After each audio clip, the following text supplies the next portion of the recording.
Chapter 1434. Furious, the emperor expressed his satisfaction with a nod. Choose a suitable family for her, and I'll provide a marriage and dowry. Honored Princess Mei couldn't contain her joy and giggled. I'll remember your words, Emperor. On behalf of Xianxia, I express my gratitude to you. The emperor laughed heartily. I hold a special place in my heart for that girl too. Honored Princess Mei continued to shower the emperor with flattering words, making him laugh even more. He was in high spirits. This was precisely why the emperor favored Honored Princess Mei the most. Even if she occasionally acted unreasonably or was rude to the queen, he turned a blind eye to it. Honored Princess Mei had a unique talent for tactfulness. Being with her was always comfortable and carefree. As long as he was in good spirits, he cared little about the suffering of others. That evening, Honored Princess Mei sent a message to Princess Xuanfu, requesting her not to disclose Tian Shanshan's plan to accompany her to the wedding to anyone. Princess Xuanfu readily agreed, as she hadn't intended to reveal it in the first place. Upon receiving the confirmation, Qiao finally felt at ease. She was preparing to depart in a few days, having already packed her clothes and belongings, leaving her with some free time. Xiao Yunduan remained occupied.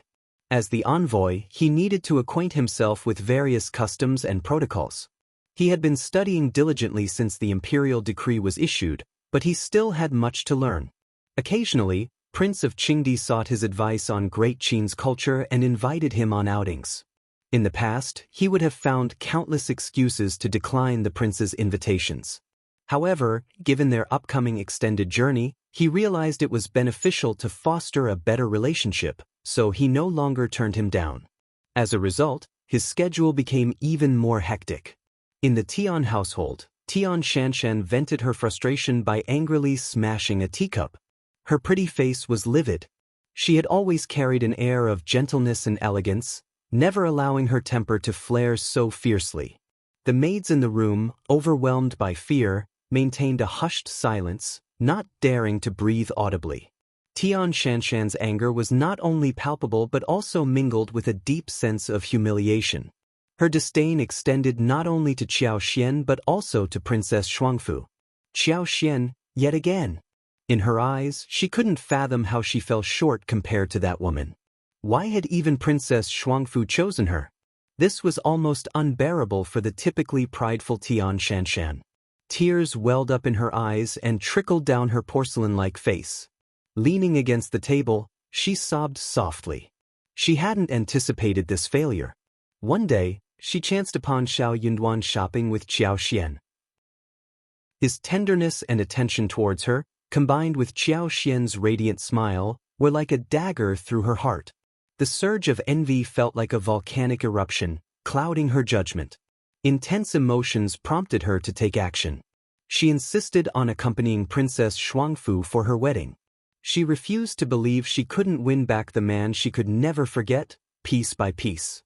How could she accept losing to the daughter of a concubine who had lost her mother at a young age and lacked proper upbringing? But what cruel twist of fate! Qiao seemed to effortlessly attain everything she desired. Was that woman born solely to thwart her and bring her ill luck? Tian Shanshan seethed with anger. In a matter of 2 days, she visited the palace to confront Honored Princess Mei. She barged into Princess Xuanfu's bedroom, taunting her and even pushing her deliberately, leaving a scrape on Princess Xuanfu's palm. If you find any errors, ads pop up, ads redirect, broken links, non-standard content, etc., please let us know reports so we can fix it as soon as possible. Chapter 1435. Departure. Tian Shanshan's mocking sneer lingered as she made her exit. Auntie C, Bai Yun, and the others seethed with anger, their tremors betraying their frustration. They had never imagined that the eldest daughter of the Tian family, who held a top position among the noble ladies in the capital, would resort to such a disrespectful act. However, they dared not voice their discontent. Princess Xuanfu remained silent, restraining Auntie C and the others from uttering a word. She had deliberately played her part, taking a calculated fall to allow Tian Shanshan an outlet for her anger. Now, even in her role as a princess, she had the upper hand. She should find satisfaction in this, shouldn't she? In the blink of an eye, the day of departure arrived. Prince Nuanua, Qingdi, and the others were in high spirits. Although the capital's climate and prosperity far surpassed that of Qingdi, the universal rule of not leaving one's hometown applied to all, even the people of Qingdi. The wedding ceremony of a princess was a significant event. The journey ahead was long, and as they headed further north, the conditions and climate grew more unforgiving. The ceremonial guard had to be streamlined, despite the importance of the occasion. Even so, after navigating the complexities of royal etiquette, they traveled only 20 miles from the capital on the first day, setting up camp at a palace in the vicinity before departing the following morning. They remained in close proximity to the capital, and both Qiao Xian and Princess Xuangfu were acutely aware of the need to maintain a low profile. After exchanging greetings with the princess, Qiao Xian promptly returned to her and Xiao Yunduan's quarters without lingering. Princess Xuangfu made no request for her to stay. The journey ahead was extensive, and as they ventured further from the capital, there would be ample time for their paths to cross and for them to build a rapport. Princess Xuangfu had already made her decision. When they had distanced themselves from the capital, she intended to invite Qiao Xian into her intermediate carriage to keep her company. Great Qin was keen on upholding its image, so her carriage was as spacious as a small house, built with sturdy materials and adorned with a plush carpet.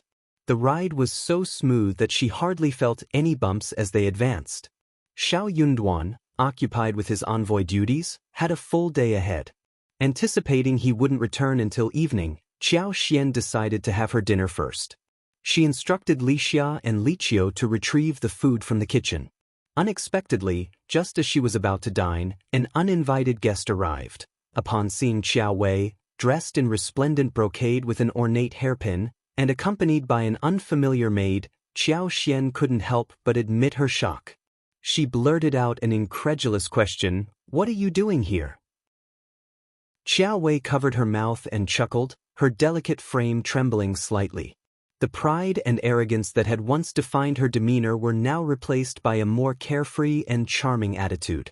"Of course, I'm the reason you're here," Qiao Wei replied with a smirk. "I'm accompanying the princess just like you are." Qiao Xian sensed trouble brewing. She raised an eyebrow. "I don't understand. Is it that you don't want to understand, or that you don't dare to believe it?" Qiao Wei sneered, her pride intact. "You're here to send off the princess, and so am I." Qiao Xian grinned. "That's intriguing. I obtained permission from the emperor to accompany you. How did you manage to be here?" Qiao Wei sneered and remained silent. "What's the matter?" Qiao Xian continued to smile. "Are you too embarrassed to disclose it?" Qiao Wei seethed but strangely didn't lose her temper. Instead, she chuckled and said, "Sister, your words are rather amusing. I'm here legitimately, through official channels. I came to greet you specifically since we have a long journey ahead. We sisters can surely get along well. If you find any errors, ads pop up, ads redirect, broken links, non-standard content, etc., please let us know reports so we can fix it as soon as possible." Chapter 1436, Qiao Wei's Change. It was my fault in the past. We grew up in the same courtyard, and I never took the time to know you. Finally, I have the chance to spend time with you, my sister. I'm determined to foster a good relationship with you and make up for what I missed in the past. A flash of intensity passed through Qiao Wei's eyes, as if she wanted to tear Qiao Xian to shreds. Qiao Xian maintained her smile. "Miss Qiao, I'm not sure what you're referring to. While we share the same surname, I have no connection to you. Please don't flatter yourself by calling me your sister. We are not acquainted. You can address me as Madame Xiao." Qiao Wei shot an angry, cold smile at Qiao Xian before leaving abruptly. Qiao Xian watched her departing figure for a moment, her thoughts deepening. Wuxia and Qiao were equally taken aback. "Madam, I'm concerned that Miss Qiao has ulterior motives." "I wonder what she's planning," Wuxia said. "It's quite peculiar. How did she manage to sneak in? Should I inquire about it?" Qiao asked. Qiao Xian gave them a meaningful look. "Avoid any encounters with her, and refrain from engaging in conflicts." If you sense anything amiss or observe any unusual behavior, report it to me. To emphasize the seriousness of the situation, Xian added, Qiao Wei has changed significantly from before. If I had ridiculed and contradicted her like this in the past, she would have lashed out and scolded me. Yet today, she didn't react. Furthermore, her maid appears highly unusual. She doesn't resemble an ordinary servant. It's possible someone provided her with that position. The fact that Qiao Wei managed to infiltrate the wedding procession suggests this was arranged by someone. They clearly harbor ill intentions. It was likely the fourth prince's faction, as no one else would have bothered her and Xiao Yunduan in the midst of the Qiao family's Mississippi Lixia and Lichius expressions shifted, and they nodded in agreement. Before long, Xiao Yunduan returned. Having not yet eaten, Qiao Xian instructed Lixia and Liqiao to retrieve food from the kitchen. While Xiao Yunduan was eating, Qiao Xian greeted him with a smile. If I had known you'd return so quickly, I would have waited for you. Xiao Yunduan responded, I've arranged things for today, and they'll manage their own tasks tomorrow, so I won't have to be concerned. I can be with my wife early every day. After their meal, Xiao Yunduan said, I have something to discuss with you. Qiao Xian smiled. What a coincidence, I have something to share as well. It's possible we're discussing the same matter. Xiao Yunduan appeared surprised and asked tentatively, Have you encountered Qiao Wei? Indeed, it was about her. Qiao Xian sneered. She came with a purpose and lectured me on sisterhood. Xiao Yunduan grew frustrated. She was added by the Ministry of Rites, and I learned about it later. I don't believe the Ministry of Rites would go out of their way to annoy us. It's likely the fourth prince and the Tian family behind this. Wifey, you must have thought the same, right? Qiao Xian nodded. Qiao Wei has changed significantly. She's become much more cunning and harbors even greater resentment toward me. I'm just curious about what she intends to do with so many people in the wedding party. Xiao Yunduan sneered. Who knows what she's up to? Perhaps, even if she doesn't take any action, she can still disgust us. Qiao Xian pursed her lips. She has an exaggerated sense of self-importance. If you find any errors, ads pop up, ads redirect, broken links, non-standard content, etc., please let us know reports so we can fix it as soon as possible. Chapter 1437. Be wary. Xiao Yunduan couldn't help but smile. In any case, be cautious, my dear wife. Indeed, you should too. Such an individual might resort to vile methods and retaliate. Qiao Xian felt a wave of revulsion thinking about how Qiao Wei had attempted to intrude into Xiao Yunduan's bed. In fact, Xiao Yunduan was even more repulsed, particularly when he encountered Qiao Wei today. She had nonchalantly addressed him as brother-in-law, as if nothing had occurred, which had left him thoroughly disgusted. Of course, he didn't respond and simply warned her, You've got the wrong person. If you try that again, I'll discipline you severely. Observing her flushed face, he felt somewhat satisfied. The night passed quietly. From the following day onward, their journey became more intense. Typically, they covered about 150 miles a day. With a lighter carriage, it would be feasible to travel 300 miles daily. However, given their large group and the need to accommodate Princess Xianxia's pace, covering 150 miles was already commendable. This owed much to Princess Xianxia's cooperation. For someone more delicate, managing 100 miles a day would be a significant achievement. As the days passed and they distanced themselves from the capital, the sky seemed even higher and bluer, and the sunlight grew brighter. The vast, open expanse before them filled the eyes with a sense of boundless freedom. While much of the scenery along the way remained dry and yellowed, it still radiated a particularly soothing ambience. Over the past few days, Qiao Wei had not approached Qiao Xian. Lixia and Liqiao stuck close to Qiao Xian, ensuring she was never alone with Qiao Wei. However, Qiao Xian frequently spotted Qiao Wei while greeting Princess Xianxia at noon and during her afternoon rest. Qiao Wei was well aware of the situation. Whenever she saw Qiao Xian, she would offer a polite smile and take her leave, displaying no inclination to linger and eavesdrop on her conversations with Princess Xianxia. Princess Xuanfu felt a twinge of guilt over this situation. Initially unaware of the Qiao family's presence, her curiosity had prompted her to have Auntie C investigate further. Unexpectedly, Qiao Wei was also part of the escort team. She paid her respects daily, making it inconvenient to avoid her entirely.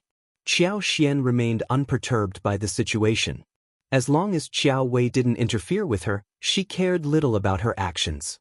Even if Qiao Wei did something untoward, she had no reason to fear. Her unique abilities weren't for show. Monitoring Qiao Wei was not a challenging task.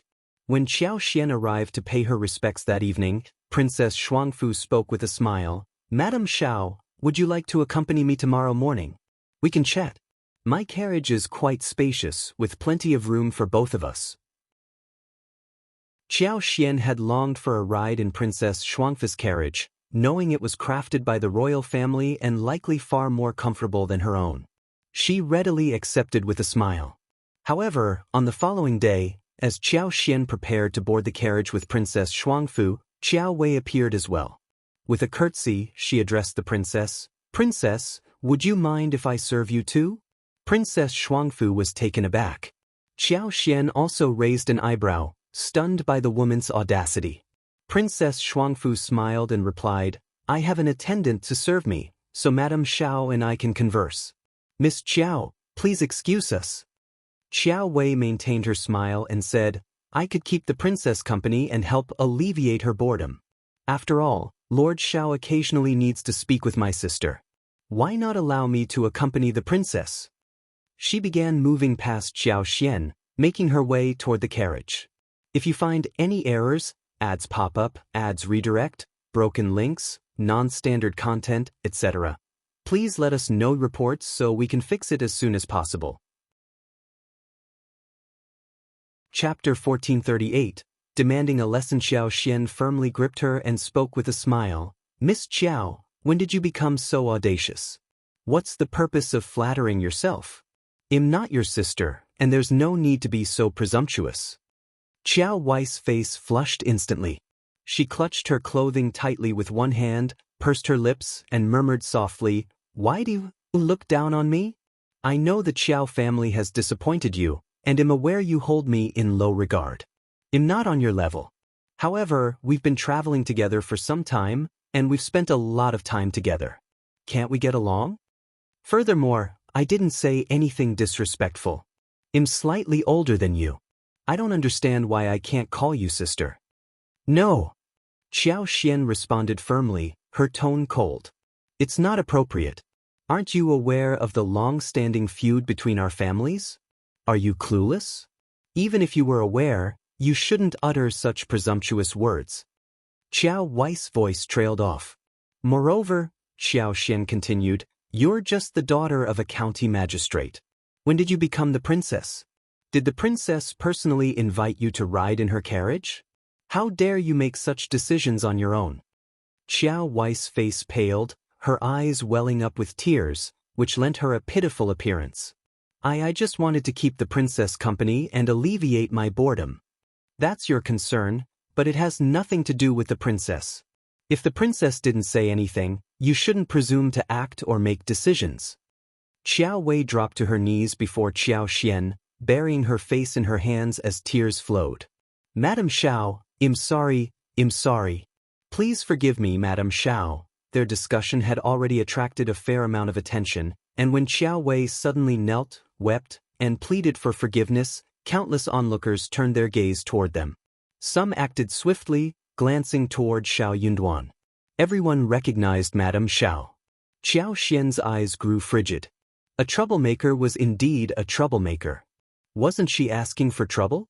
Deliberately creating a scene in front of so many people to bolster her own reputation and assert her dominance? Why was she acting so high-handed? She leaned on her husband, Xiao Yunduan, who was the crown prince's confidant and the princess envoy. Although this tactic was conventional, it proved effective. After all, why was the White Lotus character so enduring and influential? Fortunately, she had established a degree of friendship with Princess Xuanfu, and the princess recognized her character, which rendered Qiao Wei's attempts fruitless. The remaining half of the credit went to the others. Xiao was on the verge of making a statement when Princess Shuangfu intervened. "Madam Xiao, accompany me."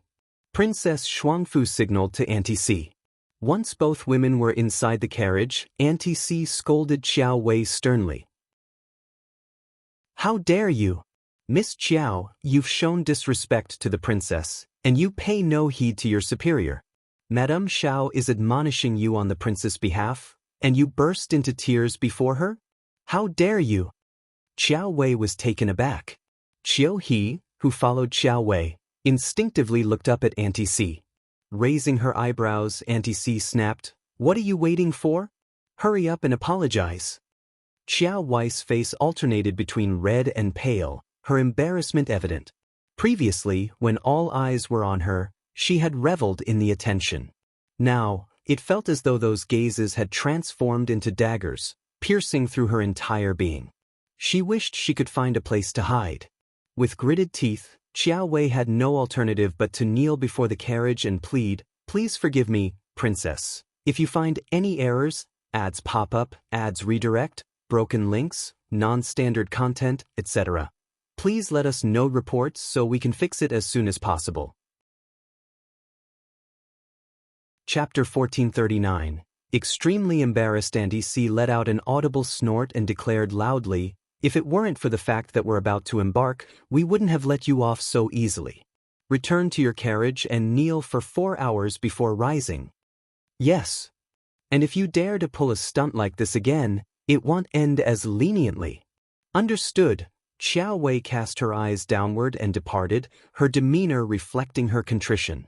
In the midst of the departing crowd, it seemed as if he could hear the whispers and mocking of the onlookers, intensifying his deep resentment toward Xiao Xian.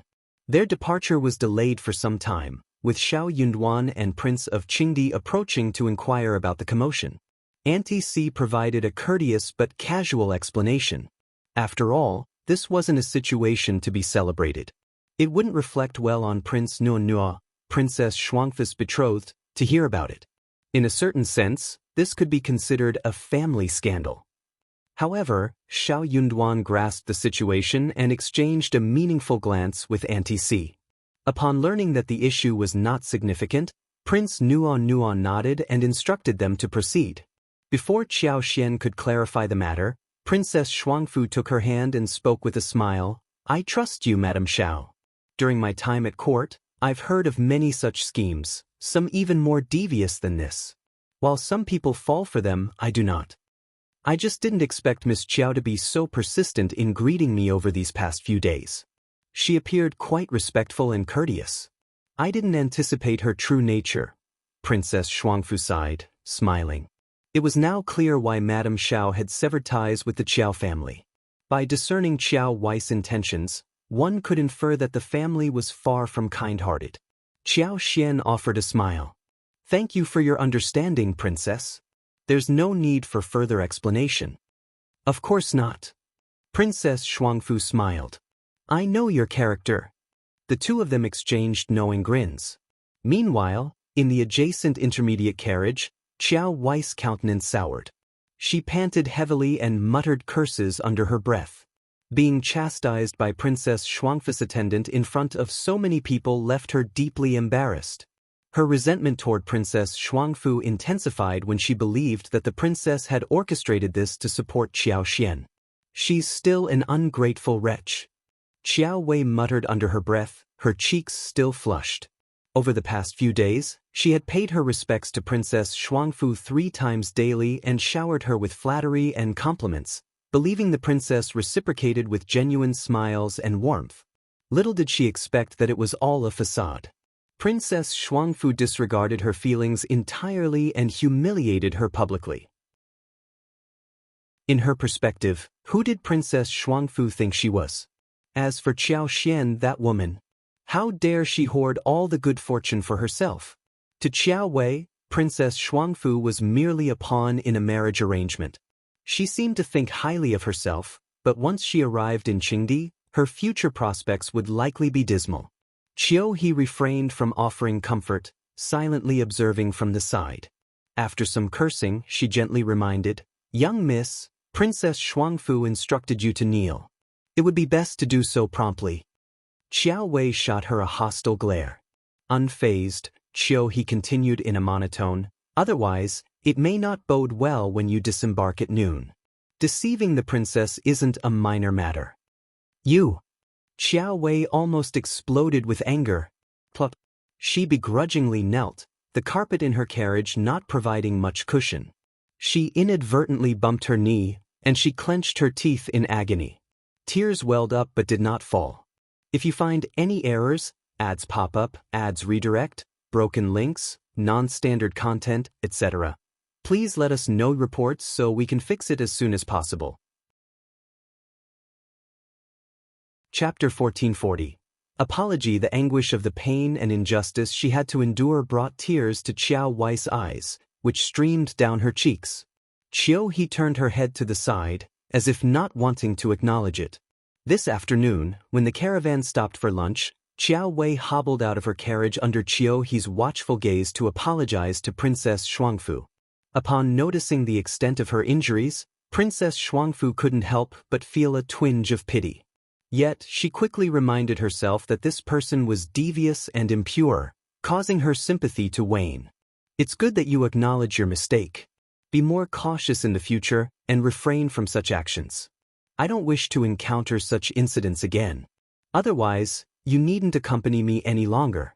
I'll instruct someone to send you to the local authorities, who will arrange for your return to the capital. The entourage was in an uproar. What about the prince's dignity? More profoundly, what about the dignity of the great Qin Empire?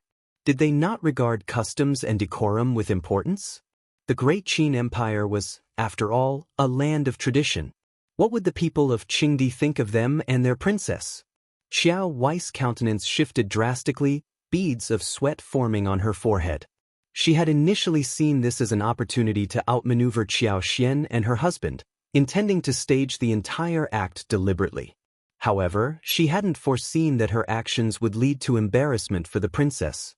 While conflicts and rivalries were natural within the honor guard, it was a private matter and shouldn't be aired publicly. Bringing such matters to light would be a source of ridicule for the people of Qingdi. Qiao he's cold stare had good reason. The princess was evidently infuriated. This made Qiao Wei feel somewhat relieved. Perhaps Princess Xuanfu's motivation wasn't solely to support Qiao Xian. Yes, I acknowledge my mistake. Please, don't be concerned, princess. I shall remember your guidance and never dare to repeat my actions. My loyalty to you is undeniable. Thank you for your forgiveness. Qiao Wei obediently kowtowed and rose to her feet. Princess Xuanfu nodded and said, "You may go. You don't need to come to pay your respects tonight." Qiao Wei replied, "Yes," and walked away, relieved that she wasn't being sent away. As she left the area, she spotted Xiao Xian, Li Xia, and Li Qiao approaching. Qiao Wei couldn't hide her changing expression and shot a fierce glare at Xiao Xian before quickening her pace. "Miss Qiao." Xiao Xian blocked her path, refusing to let her escape.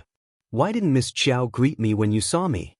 Considering how long the journey is and how frequently we cross paths, it's impolite not to treat me like an acquaintance, don't you think?" Qiao Wei's fury reached its peak, her vision darkened, and her blood boiled. She bit her lip but said nothing. Xiao Xian approached her slowly, observing her reaction. Suddenly she burst into laughter. Qiao Wei couldn't contain her anger any longer. "What's so funny?" Xiao Xian smirked. "Nothing, I just find it amusing when I come across something interesting. I never expected that we'd find ourselves in this situation. And, you've never been this patient after I've given you a hard time. You must be struggling, aren't you?" Qiao Wei's breath quickened, and she wanted to scream, curse, grab Xiao Xian's hair, and slap her. She felt like she was on the verge of losing her mind. What a bitch! If you find any errors, ads pop up, ads redirect, broken links, non-standard content, etc., please let us know reports so we can fix it as soon as possible. Chapter 1441. Xiao Xian's deliberate provocation. Who do you think you are? You're merely the daughter of a concubine. Do you believe I'm afraid of you? What a joke. I won't engage in an argument with you over the princess. You despicable person. Just you wait. Xianxia remained unruffled. She pursed her lips. How dare you mention me when your marriage was stolen by a concubine's daughter? I'm truly disappointed in you. You. Mississippi. Qiao held onto Qiao Wei. We should return. Qiao Wei swallowed her anger and snorted disdainfully. She didn't let it escalate.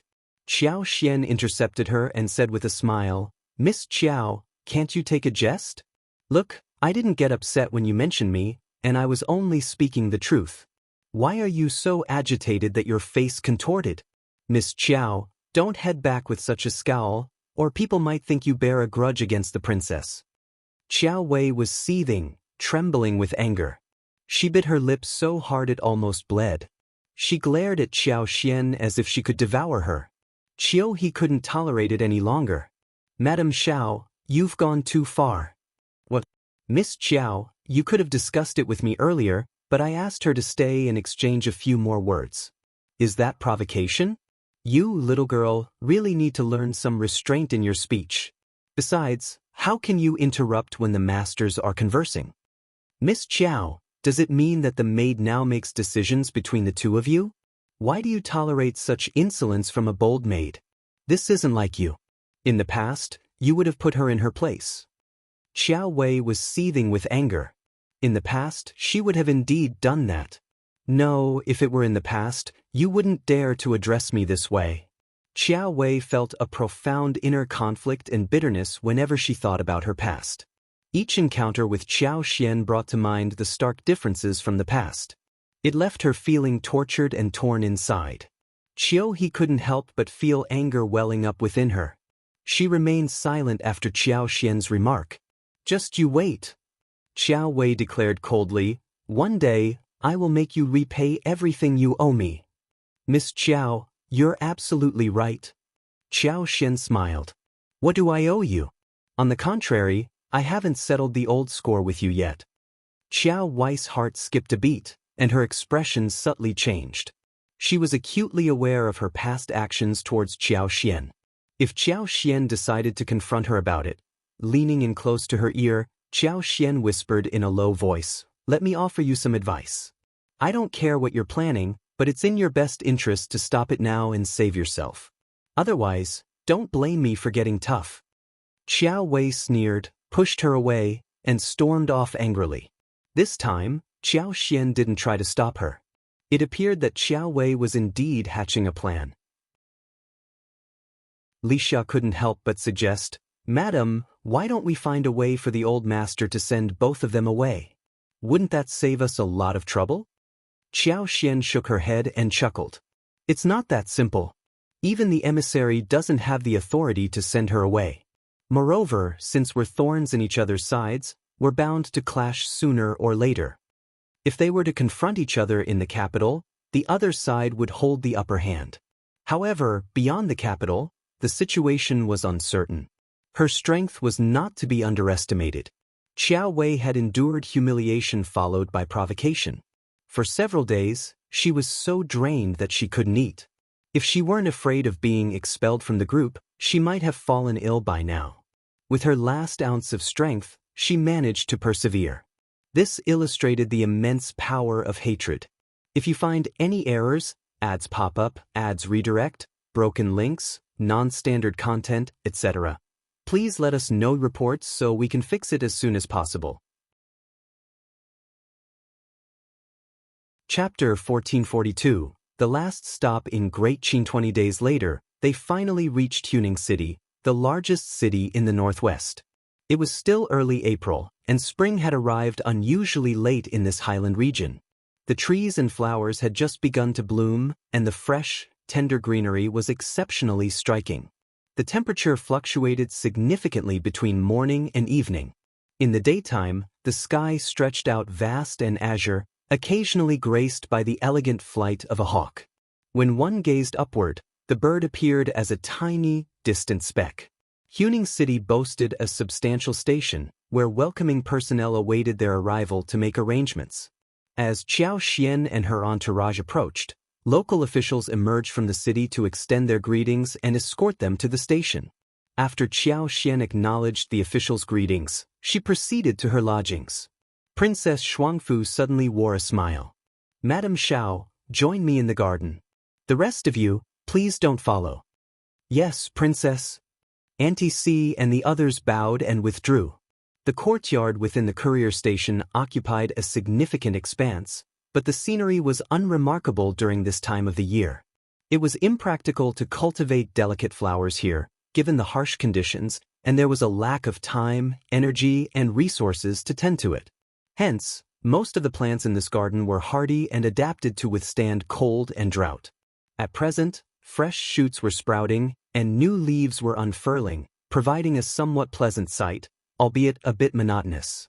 Princess Xuanfu took slow, measured steps with her head lowered, and Qiao Xian followed in her wake.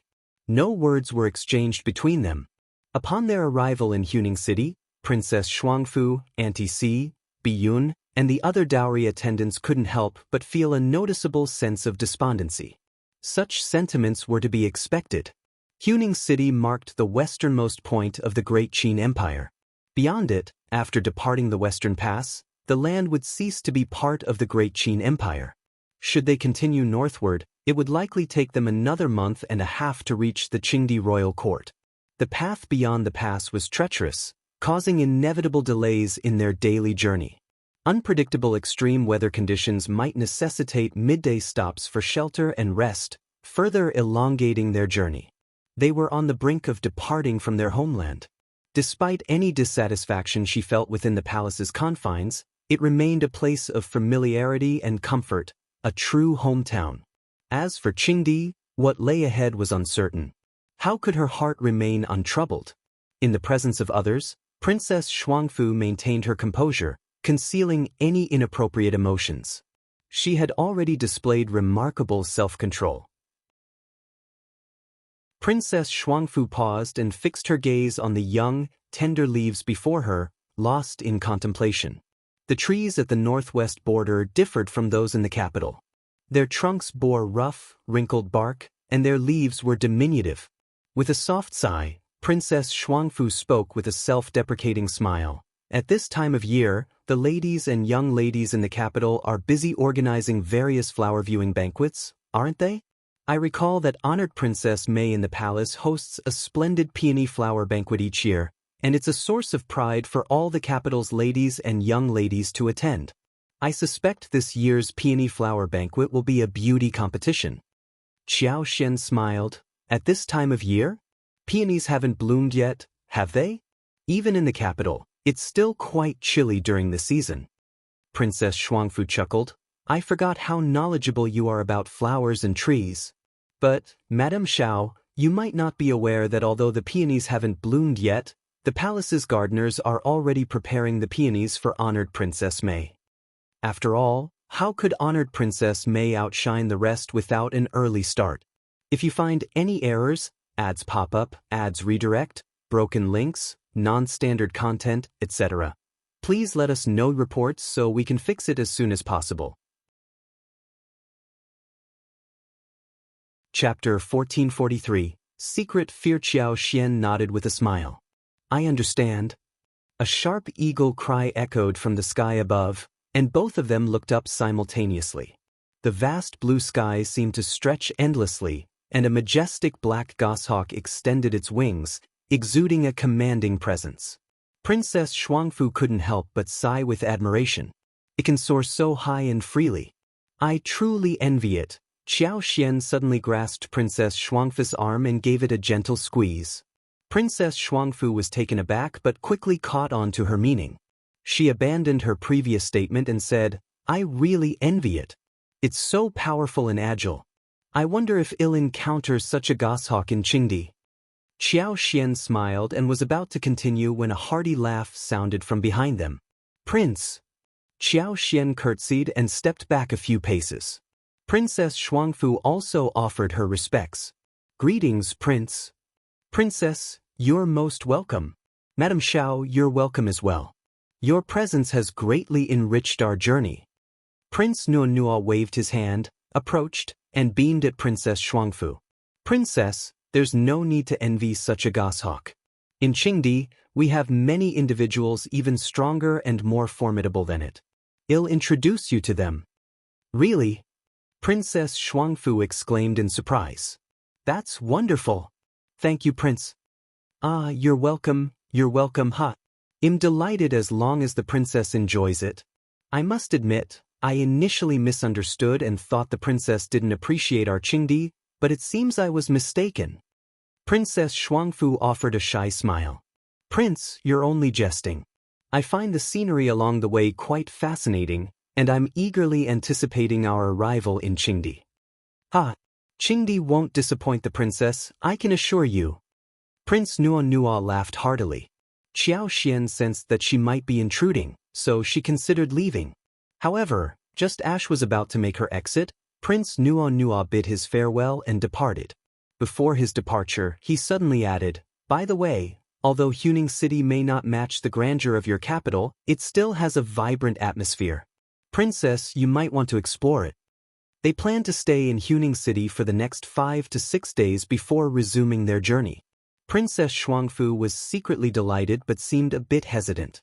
I'm not sure if it's appropriate. Oh, don't worry about it. Prince Nuo chuckled and reassured her, Princess, you're welcome to go shopping. We, the people of Qingdi, don't mind at all. If I have the chance, I'll venture out for a look. Thank you, Prince. You're too kind, Princess. After watching Prince Nuo depart, Princess Shuangfu let out a long sigh of relief. She staggered slightly, swaying on her feet. Qiao caught her and offered support. Princess. I'm all right, she murmured, her lips trembling. She cast a thankful glance at Qiao and confessed with lingering unease, Madam Xiao, thank you. You've given me a fresh lease on life. Qiao shook her head. Please, Princess, there's no need to say that. No, it's the truth. She smiled wryly. I've been foolish and self-absorbed. We've reached this point, and am still being so melodramatic and resistant. If Prince Nuo caught wind of my reluctance to leave Great Qin and my apprehension about Qingdi, the repercussions would be catastrophic. She shuddered and closed her eyes, gripped by lingering fear. If Prince Nuo were to discover her reluctance and resistance to embracing Qingdi, the consequences would be unimaginable. Once such an impression was formed, it would be exceedingly difficult to change it.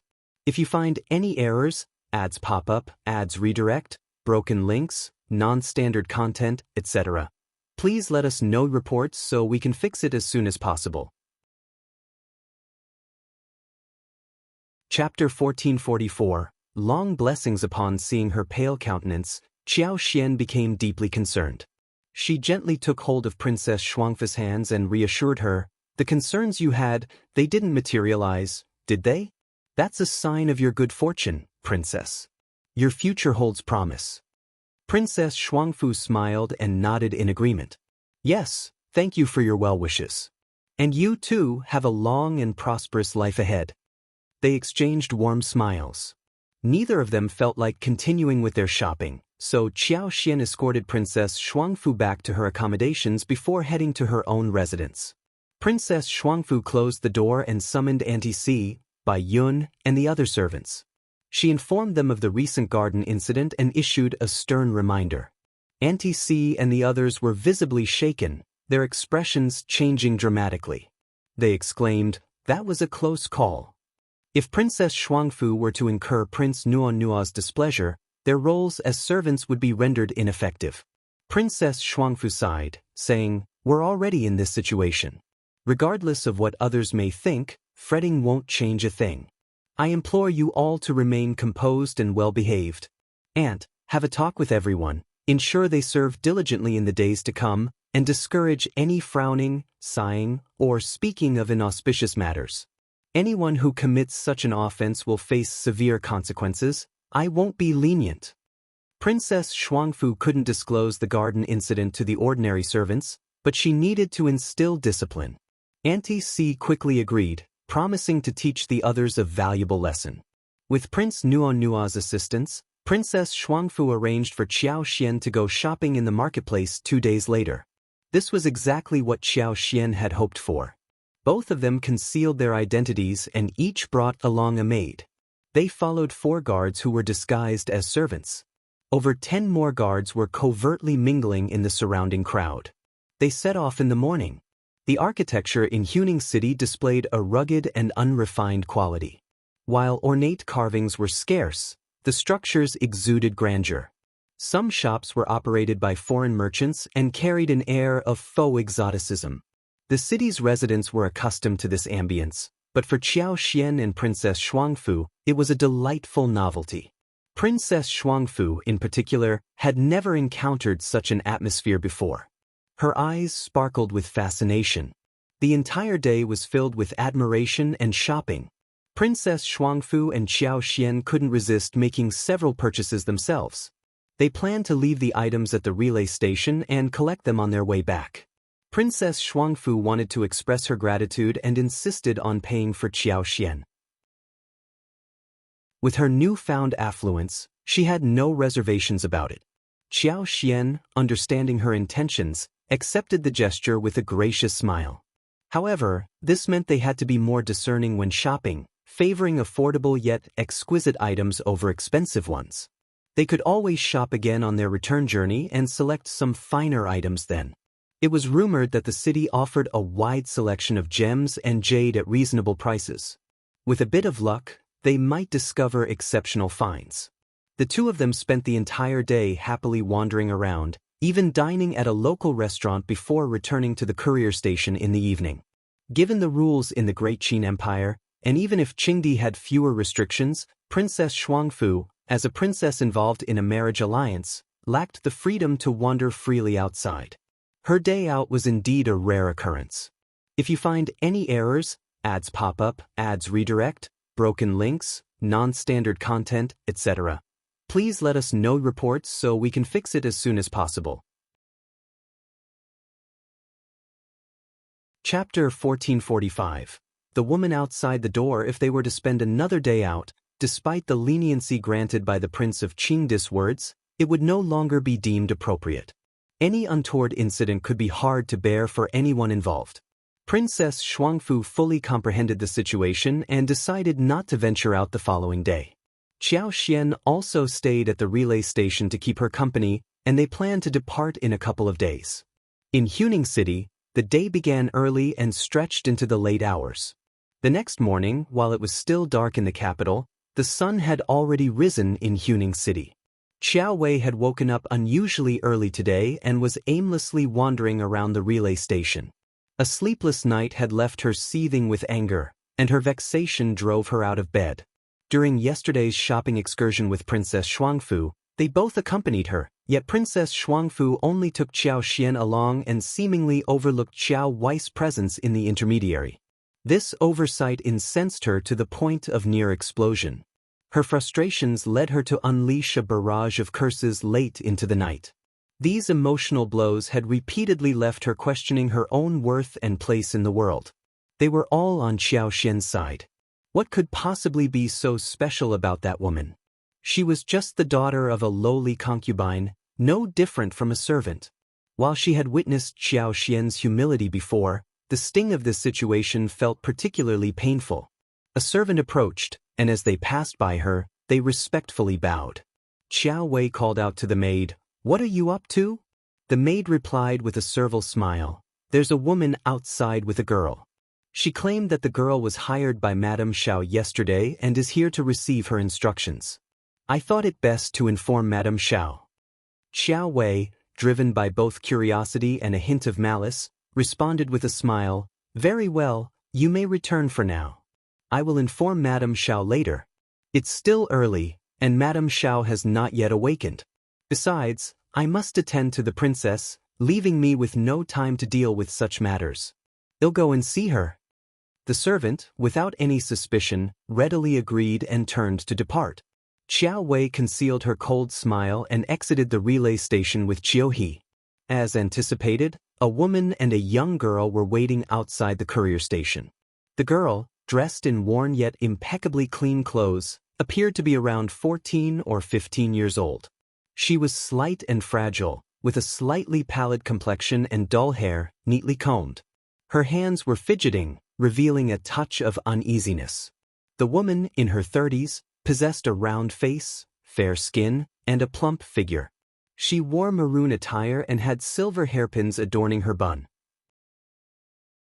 Energetic and periodically peering inside, she displayed a look of delight upon spotting Qiao Wei, unaware of her identity.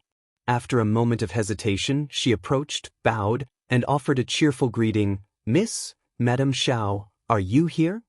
Qiao Wei sneered, wearing an air of self-importance. "Madame Xiao is currently occupied, so you may inform me of your purpose?" The woman responded with an obsequious smile. "Certainly. In that case, please take Mian Mian with you. Madame Xiao mentioned yesterday that having this girl employed to serve her is a stroke of good fortune." Having spoken, she gently urged the young girl forward. "If you find any errors, ads pop up, ads redirect, broken links, non-standard content, etc., please let us know reports so we can fix it as soon as possible." Chapter 1446, Intercept. Qiao Wei instructed, "Come with me, I still have some questions for you." The woman and Mian Mian obediently followed her into a small parlor. Qiao Wei took a seat at the head of the room, while the woman and Mian Mian stood in front of her. As it turned out, when Xiao Xian and Princess Xuanfu were shopping at a foreign vendor's stall, they encountered a language barrier. While most shop owners in Huning City could exchange a few words, exceptions existed. Mian Mian, who happened to be selling food and carrying a large basket, had stepped in with a smile to assist. Mian Mian was a well-mannered and clever young girl who had been in the business for a long time, and she was adept at communicating. Both Xiao Xian and Princess Xuanfu had taken a liking to her. Originally, they had merely intended to support Mian Mian's business. Upon noticing her handling the massive basket, they purchased more than half of its contents, presenting her with 5 taels of silver without her noticing. Mian Mian was also a grateful individual and recognized that no one in her line of work could speak foreign languages. She proposed the idea of accompanying them around and assisting with translation. After all, she had managed to sell many items that day, which would suffice to report to her aunt. This arrangement suited Xiao Xian and Princess Xuanfu perfectly. Mian Mian had spent many years in this street market and was intimately acquainted with it. Her presence significantly simplified their shopping experience. Mian Mian possessed proficiency in various foreign languages and could facilitate smooth communication. Moreover, she excelled in haggling, consistently securing substantial price reductions, much to the amusement of Princess Xuanfu. A thought occurred to Xiao Xian: even if she were to visit Qingdi, she wouldn't understand their language. While Qingdi would arrange for a translator proficient in the Qin language, they were not aligned on the same side.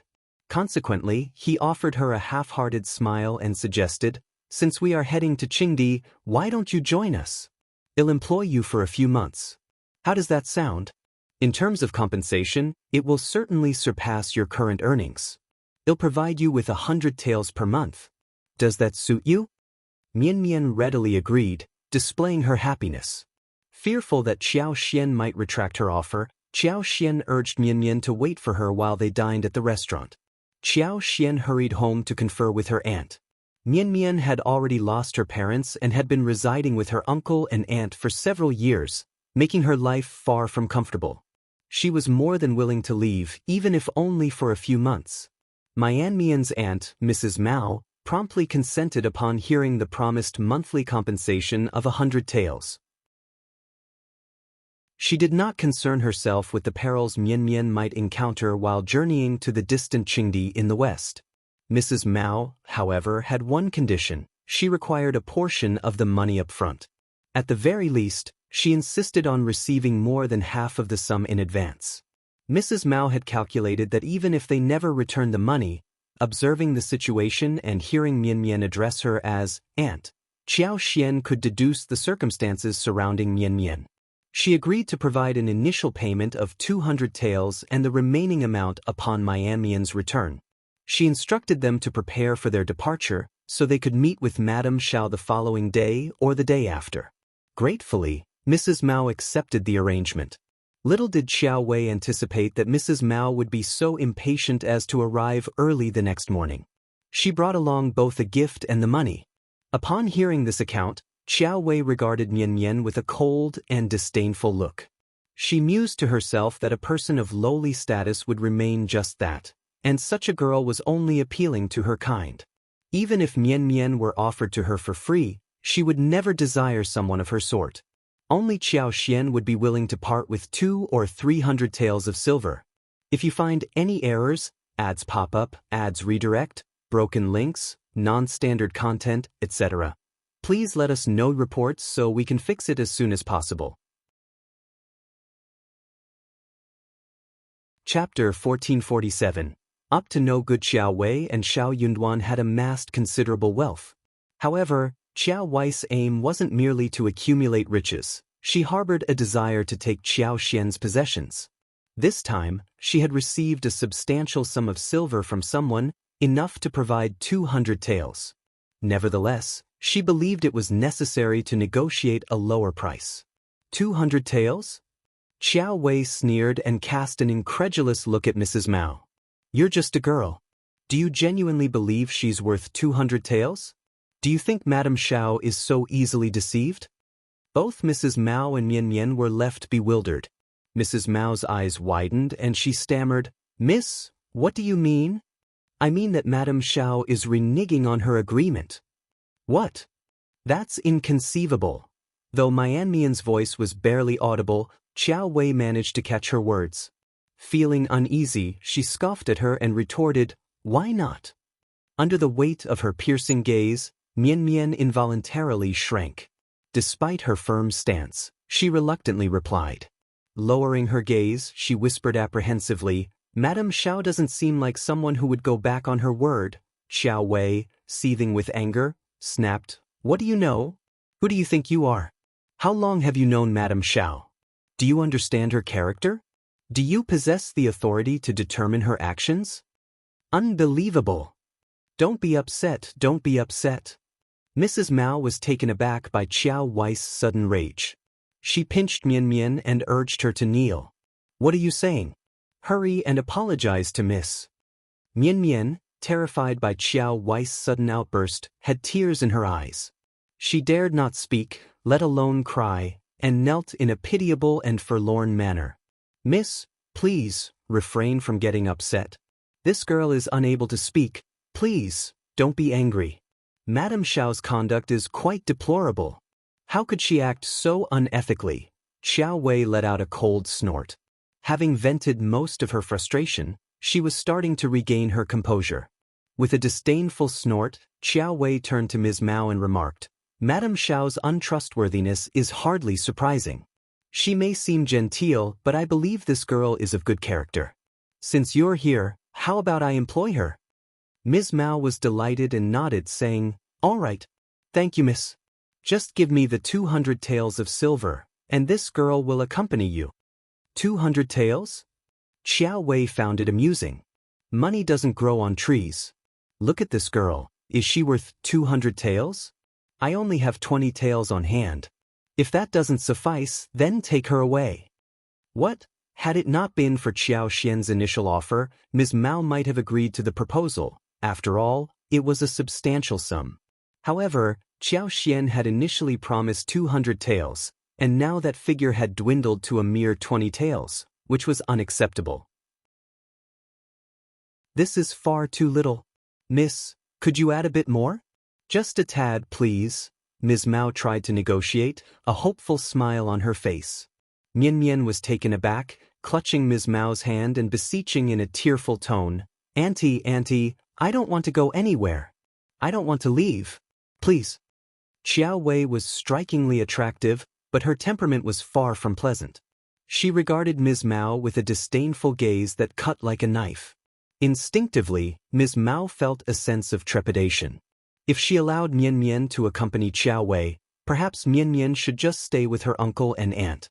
If you find any errors, ads pop up, ads redirect, broken links, non-standard content, etc., please let us know reports so we can fix it as soon as possible.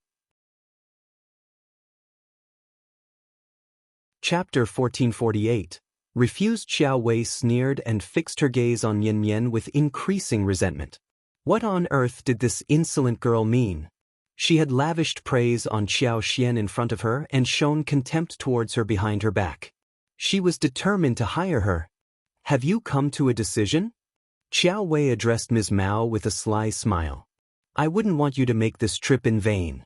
Very well, I'll sweeten the deal with an extra 10 taels of silver. If you agree, you can depart with the money. 30 taels was no paltry sum. Ms. Mao's eyes gleamed with anticipation. While it might not be as lucrative as 200 taels, it was certainly better than nothing. The young lady couldn't even make 30 taels in a year from selling her scraps, and this journey would last no more than 2 months. It was a worthwhile opportunity. All right. Ms. Mao responded without hesitation, her smile broad. Thank you, miss. I'm truly grateful. I'll stay here and serve you. Xiao Wei smirked with condescension. Qiao He, provide her with the banknotes. No. Mian Mian began to sob, clutching onto Ms. Mao's arm and refusing to let go. Tears streamed down her cheeks. Aunt.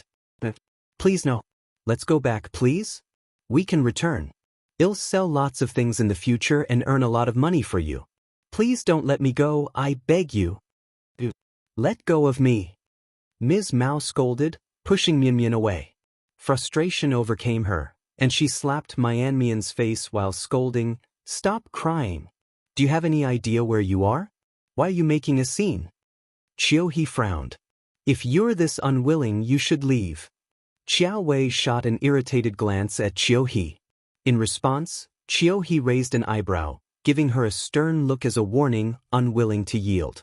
She didn't want to complicate matters, and she understood that Qiao Wei was petty and lacked magnanimity. She cared only about her present happiness. But Mian Mian was merely an insignificant girl, and it wouldn't matter to Qiao Xian if she were taken away from her. Ms. Mao grew increasingly agitated upon hearing those words. No, I'll do it. She yanked Mian Mian so forcefully that the poor girl tumbled to the ground. Seizing her by the collar, Ms. Mao gritted her teeth and admonished her in a low, threatening tone. Shut up. Cease this nonsense, or I'll teach you a lesson you won't forget. Do you think I won't sell you? Mian Mian's heart raced, and she gazed at Ms. Mao in fear, unable to utter a word. Satisfied, Ms. Mao sneered, That's more like it. Clean yourself up. Miss, it's all a misunderstanding. It's just a misunderstanding, she quickly explained. This child has never been far from home, and she's naturally a bit apprehensive. Once she thinks it through, she'll be fine. There's no need to worry if she follows you, Mississippi. Please hand me the money. I'll depart right away and won't delay you any further. Madam Xiao. Mian Mian suddenly cried out in surprise. She scrambled to her feet and rushed towards Qiao Xian, Li Xia, and Li Qiao, instinctively seeking refuge behind Qiao Xian. Ms. Mao was taken aback. Qiao Wei was furious and promptly ordered Qiao He, Give her the banknotes. Madam Xiao. Mian Mian was anxious. Qiao Xian, with a gentle smile, shook his head, reassuring her not to worry. For some reason, in the presence of Qiao Xian, her anxieties melted away, as if she had found a steadfast ally and a sanctuary. Ms. Mao, glancing toward Qiao Xian involuntarily, noted his lack of response. She felt disappointed and a touch of irritation that he had not kept his word. However, aware that she couldn't afford to offend him, she refrained from voicing her displeasure. With a grateful smile, she accepted the banknote from Qiao He. If you find any errors, ads pop up, ads redirect, broken links, non-standard content, etc., please let us know reports so we can fix it as soon as possible. Chapter 1449. What you say doesn't count. It was 30 taels. Ms. Mao was overjoyed, her face lighting up with a delighted smile. Qiao Wei shot a triumphant glance at Qiao Xian, her expression tinged with disdain.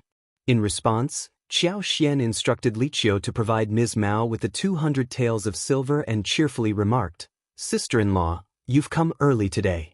Please take the money. As we agreed yesterday, you can now leave with the silver. What? Ms. Mao was puzzled by the sudden turn of events. Qiao Wei was incensed. Qiao Xian, what's the meaning of this? Qiao Xian gave Ms. Mao a pointed look. You may depart now. Although Ms. Mao was baffled by the situation, she could sense the tension between these two individuals. Nonetheless, she cared little about their feud. Her primary focus was on the money she now possessed. Ms. Mao nodded with a contented smile, ensuring she collected the banknotes from Qiao before she left. Qiao didn't object to this, and Ms. Mao couldn't contain her laughter as she made her hasty exit. Qiao Wei scowled and called out, You, come here. Qiao Xian chuckled.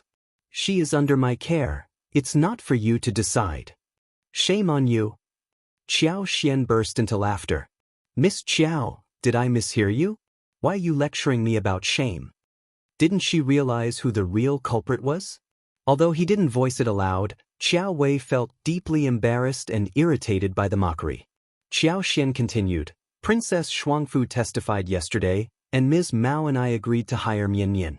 I haven't changed my mind.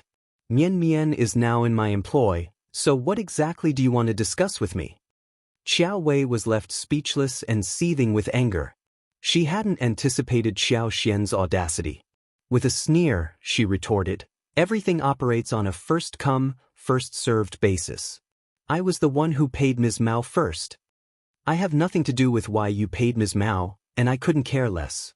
Mian Mian is now under my employment, and I have no intention of changing my mind. It makes no sense for you to attempt to snatch her away from me. Moreover, the aunt and niece approached me willingly, while you sent the maid away halfway. I haven't even inquired about your intentions, and now you're claiming to have been first? Why don't we consult with the princess? You. Qiao Wei seethed with rage. Qiao Xian, unfazed, smiled. If you wish, we can approach her now. Qiao Wei clenched her fists and glared at Qiao Xian with intense animosity. Qiao Xian was accustomed to her behavior and didn't take it to heart. If you're not willing, then so be it. As for the 30 taels of silver, I doubt it means much to you, does it? If you're genuinely concerned, you can arrange for someone to retrieve it from Ms. Mao.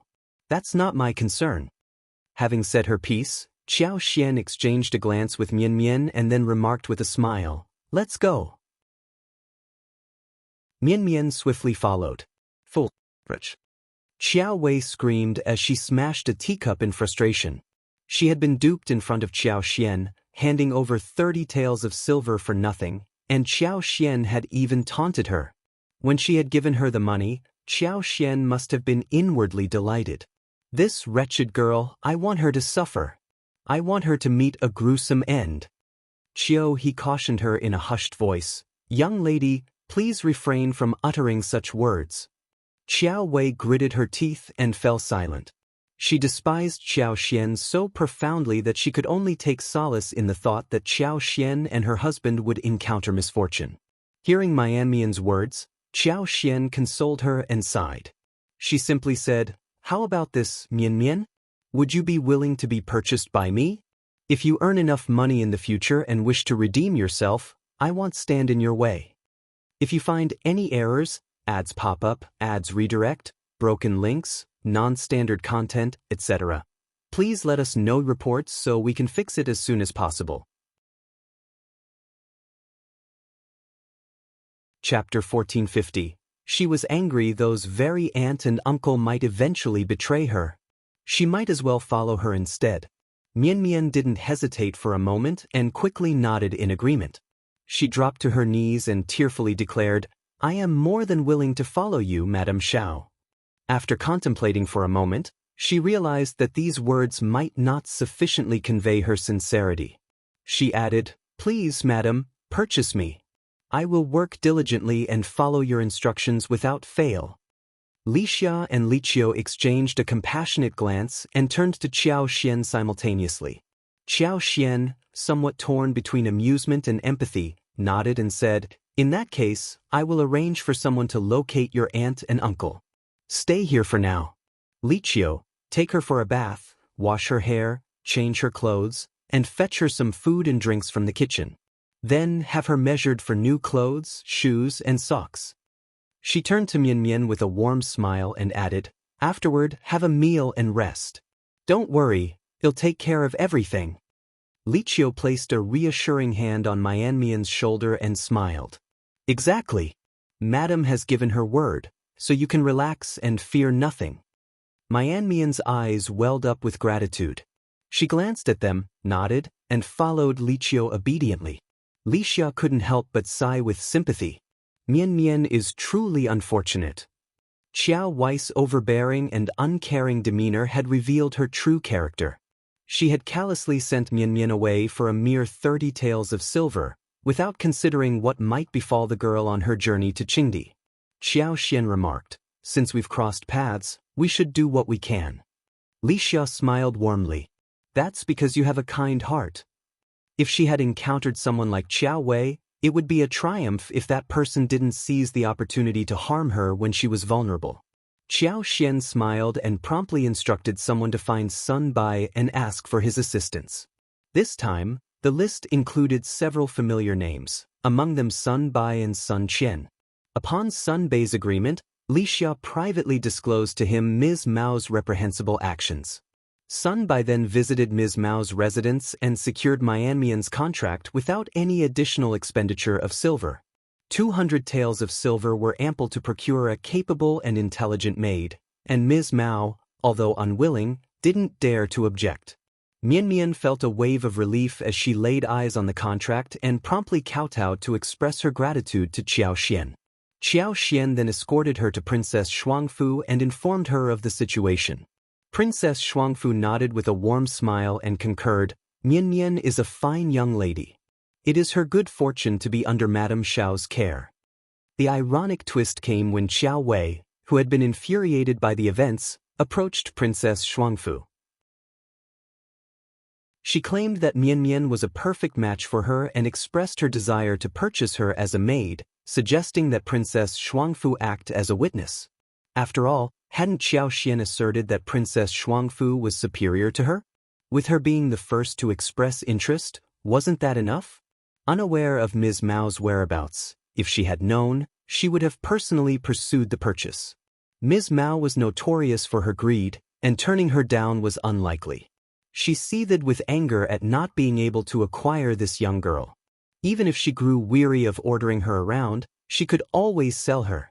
However, Princess Shuangfu responded with a smile. "Madame Xiao has already entered into a contract with Mian Mian's family and has purchased her. Perhaps you weren't aware of this. If you find any errors, ads pop up, ads redirect, broken links, non-standard content, etc., please let us know reports so we can fix it as soon as possible." Chapter 1451. Relying Qiao Wei felt a deep sense of embarrassment, her face turning a burning shade of red. Her embarrassment was overwhelming. What sort of extraordinary fortune was favoring Qiao Xian? Why did she always lose to her? From that moment forward, Mian Mian became a part of Qiao Xian's household. Xia and Qiao, being older than her, took her under their wings and showed her kindness and care. Mian Mian was immensely grateful and remained obedient. Later, Qiao approached Qiao Xian with some news. Mian Mian had a friend working as a laborer in the horse market. He was strong, diligent, and hardworking, much like Mian Mian. He was also an orphan. Mian Mian wanted to know if Madame could purchase him as well. She was very straightforward and never mentioned it to me. She would hide away alone and silently wipe her tears. I probed and prodded, and she eventually confessed that she wanted to make the request but felt it was overstepping and didn't dare to voice it, causing her great sorrow. She mentioned that her friend, known as Yi, had previously intervened when a troublemaker was harassing her. Since then, she had been taking care of him and, out of gratitude, secretly brought him food from time to time. As a result, they grew close. She's concerned that she won't be able to see her friend again if she stays with you, and this has left her despondent. After offering some consolation, I believed it was best to inform you about this matter. Qiao Xian contemplated for a moment and then smiled. Very well, I'll acquire him as well. Guard son, please revisit and make inquiries. If he's genuinely suitable, we'll purchase him too. The number didn't make much of a difference whether it was 1 or 2. What was most crucial was that Qiao Xian recognized the need for more reliable personnel. The Yuezheng family and Zhao Shu had talented individuals, but they were limited in number. She couldn't rely solely on others for everything. If she discovered someone suitable and nurtured them, they would become her right-hand people in the future. Wuxia concurred and promptly went to find Sun Bai. Since their departure was scheduled for the day after tomorrow, Sun Bai headed to Shima City on the same day. Upon his return in the evening, he brought with him a 17-year-old young man, tall and slender, with pronounced features and a silent demeanor. This was Yi. When Xiao Xian and Xiao Yunduan met Yi and introduced him to Mian Mian, his eyes lit up at the mention of her, and the guarded look that had been present gradually dissipated. It wasn't convenient for Xiao Xian to personally accompany Yi, nor was it for Xiao Yunduan. However, Sun Bai offered to have Yi follow him, much to Xiao Xian's surprise. Nonetheless, this was precisely what she had in mind, so she accepted the proposal. Sun Bai Chen led Yi along. If Yi was astute, he would certainly glean valuable knowledge from Sun Bai during their journey. Mian Mian was overwhelmed with gratitude and couldn't help but shed tears again as she thanked Qiao Xian. Qiao Xian found this quite amusing and offered her some comforting words before bidding her farewell. It was evident to anyone with eyes that these two were likely childhood sweethearts. Oh, if it succeeded, she would be thrilled to have played a part in reuniting them. Upon learning of this development, Qiao Wei's anger flared even higher. The day of departure arrived swiftly. In the early morning, officials from Huning City gathered at the relay station and respectfully saw off the princess and the prince of Qingdi. The phoenix carriage slowly exited through the western gate. As Princess Shuangfu gazed at the vast grasslands stretching to the horizon, she fought the urge to look back, her eyes moistening with unshed tears. Their journey proceeded smoothly. However, after a few days of travel, they found themselves departing from the well-trodden paths, causing the pace of their journey to naturally slow down. If you find any errors, ads pop up, ads redirect, broken links, non-standard content, etc., please let us know reports so we can fix it as soon as possible. Chapter 1452. Arriving at Qingdi. Luckily, the weather at this time of the year was quite favorable, gradually warming with each passing day. Sprouts of grass covered the land, and in some areas, there were expansive patches of beautiful wildflowers in full bloom. While the people from Great Qin found this breathtakingly beautiful, on their journey, even though they had to set up tents every night, and their accommodations were simple and austere, and their meals were modest, they found it to be an unforgettable experience. They had no regrets as long as they remained safe. The princess' marriage was a significant event, and their journey to Qingdi was expected to be very safe. Xiao Xian and Xiao Yunduan were well aware of this. They didn't believe that even the fourth prince would be foolish enough to attempt anything illicit during the trip there, but the journey back held more uncertainty. By the time they reached Qingdi, it was already the 12th of June. Qingdi's city walls appeared rugged and unrefined. The mud walls, eroded by the elements, had taken on a mottled appearance and were showing signs of deterioration. The city walls were not particularly tall, embodying a casual and unconcerned air. Qingdi was known for its bravery and martial prowess. They had constructed the imperial city with convenience in mind rather than defense. In the event of an enemy invasion, they believed it was more advantageous to engage in open combat than to defend the city. The arrival of Princess Shuangfu brought a momentary liveliness to the royal city. Countless commoners crowded along the streets to catch a glimpse of the spectacle. Engaging in animated discussions in a language incomprehensible to outsiders, people pointed and stared in curiosity at the Qin princess conveyance. The people of Qingdi lacked rigid rules and protocols. The scene was chaotic and uproarious. Onlookers nearly blocked the road, and they seemed on the verge of swarming the Princess Phoenix carriage, creating considerable difficulty for the procession's progress. Prince Nuo didn't seem to find this situation unusual. In fact, he appeared rather pleased with the commotion, laughing heartily, his smile never fading from his face. Unbeknownst to him, within the carriage, Princess Shuangfu had already turned pale from fear and unease. She was struggling to contain her anxiety, fearful that Prince Nuo might insist on lifting the curtain for all to see. This was utterly beyond her comprehension. Were these commoners really this impolite? Was Qingdi so uncouth? Having grown up in the palace with strict rules and etiquette, she had never encountered such a situation before. Xiao gently held her hand and explained with a warm smile, "Princess, they mean no harm. They're merely curious and eager to catch a glimpse of you and the Empire, which is why they're so enthusiastic." Princess, you're familiar with the principle of when in Rome, do as the Romans do. Please don't take it to heart. Princess Xuanfa's complexion had paled, and she forced a smile, replying in a hushed tone, "I understand, Madame Xiao, yet understanding was one thing. Putting it into practice was quite another. When in Rome, do as the Romans do." It was a straightforward saying, but adhering to it wasn't always easy.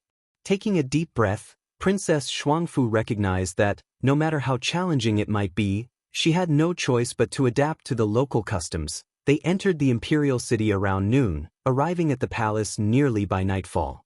Xiao Yunduan had also been accommodated in the palace by the Qingdi princes and ministers, who provided temporary lodgings for them. The Qingdi royal family warmly welcomed Princess Xuanfu and the others. That evening, they held a grand bonfire celebration. The participants sang and danced, and after slaughtering cattle and sheep, they skewered large portions of meat over the fire to roast. In addition, large cuts of meat were thrown into a massive pot, almost 2 meters wide, and roughly stewed. The meat was then ladled onto a large platter, and people served themselves using their hands, dipping the meat into a powdery seasoning mixture. If you find any errors, ads pop up, ads redirect, broken links, non-standard content, etc., please let us know reports so we can fix it as soon as possible. Chapter 1453. Impact. Princess Xuanfa's finely embroidered palace dress was clearly unsuitable, and she had already changed into the attire of the Qingdi nobility. Accompanied by Qiao Xian and Auntie Si, she engaged in conversations with the noble ladies of Qingdi. Even though Qingdi had arranged for servants who could speak the Great Qin language to assist them, communication between the two sides remained somewhat challenging. Thankfully, the ambience at the gathering was genuinely festive. Communication difficulties mattered less when the atmosphere was lively and joyous. Throughout the night, Princess Xuanfu appeared awkward and reserved. Qiao Wei, too, was a bit intimidated by the exuberance of the Qingdi people. However, Qiao Xian stood out from the rest. Having come from the modern world, she had no qualms about mingling with people of the opposite sex. It was common for men and women to socialize on the beach during the summer in her world. While Qingdi's enthusiasm might be overwhelming to others, it meant nothing to Qiao Xian. With Qiao Xian's presence, she provided Princess Xuanfu with comfort and guidance, helping her navigate the situation. In the end, they made it through the night. Once she returned to her lodgings, Princess Xuanfu struggled to keep her composure, her knees threatening to give way as she almost tumbled to the floor.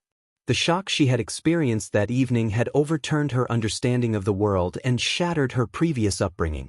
Upon seeing her ashen face, Qiao Xian didn't linger. She offered consoling words and took her leave. The moment Qiao Xian departed, Princess Xuanfu seemed to lose all her strength, collapsing onto the bed in tears. She sobbed uncontrollably. Auntie Sis' heart ached. Her own worldview had been shattered, so she empathized with the prince's distress.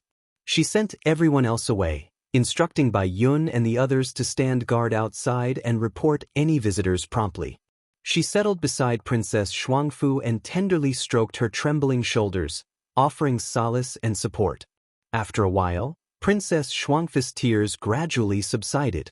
She sat up, her eyes swollen from crying, and choked out, "Aunt, from now on, we'll have to endure together in the future." Auntie Sis' heart ached, but simultaneously, she felt a sense of gratification. She was relieved that Princess Xuanfu had not rejected her. "Princess, you will certainly be all right. We will undoubtedly be fine." Princess Xuanfu responded with a soft hum, and tears welled up in her eyes once more. Auntie Si managed a smile and commented, "I've noticed that Qingdi's capital is so lively and vast. It's different from what I had imagined. It's much better. Princess Xuanfu gave a slight nod, feeling a touch of relief. If she could live here peacefully in the future, perhaps it wouldn't be so unbearable. The lively festivities in Qingdi continued for several days before coming to an end. In collaboration with Xiao Yunduan, the marriage envoy, the date for Princess Xuanfu's wedding to Prince Nuo was set half a month later. Marital customs in Qingdi were relatively straightforward, and 10 days provided ample time for preparations. Xiao Yunduan found himself once again occupied with various tasks. Xianxia also became busy. Xiao Yunduan often sought the prince's input on many matters, and usually it was Xianxia who relayed the messages. If the princess had any requests, Xiao Yunduan would communicate them to Qingdi after Xianxia passed them along. On the day of Princess Xuanfu's wedding, the weather was exceptionally fine. The sky was a brilliant, clear blue, with the bright sunlight casting a radiant glow like a colossal sapphire. The earth was lush and green, with wildflowers in full bloom, creating a picturesque scene. If you find any errors, ads pop up, ads redirect, broken links, non-standard content, etc., please let us know reports so we can fix it as soon as possible.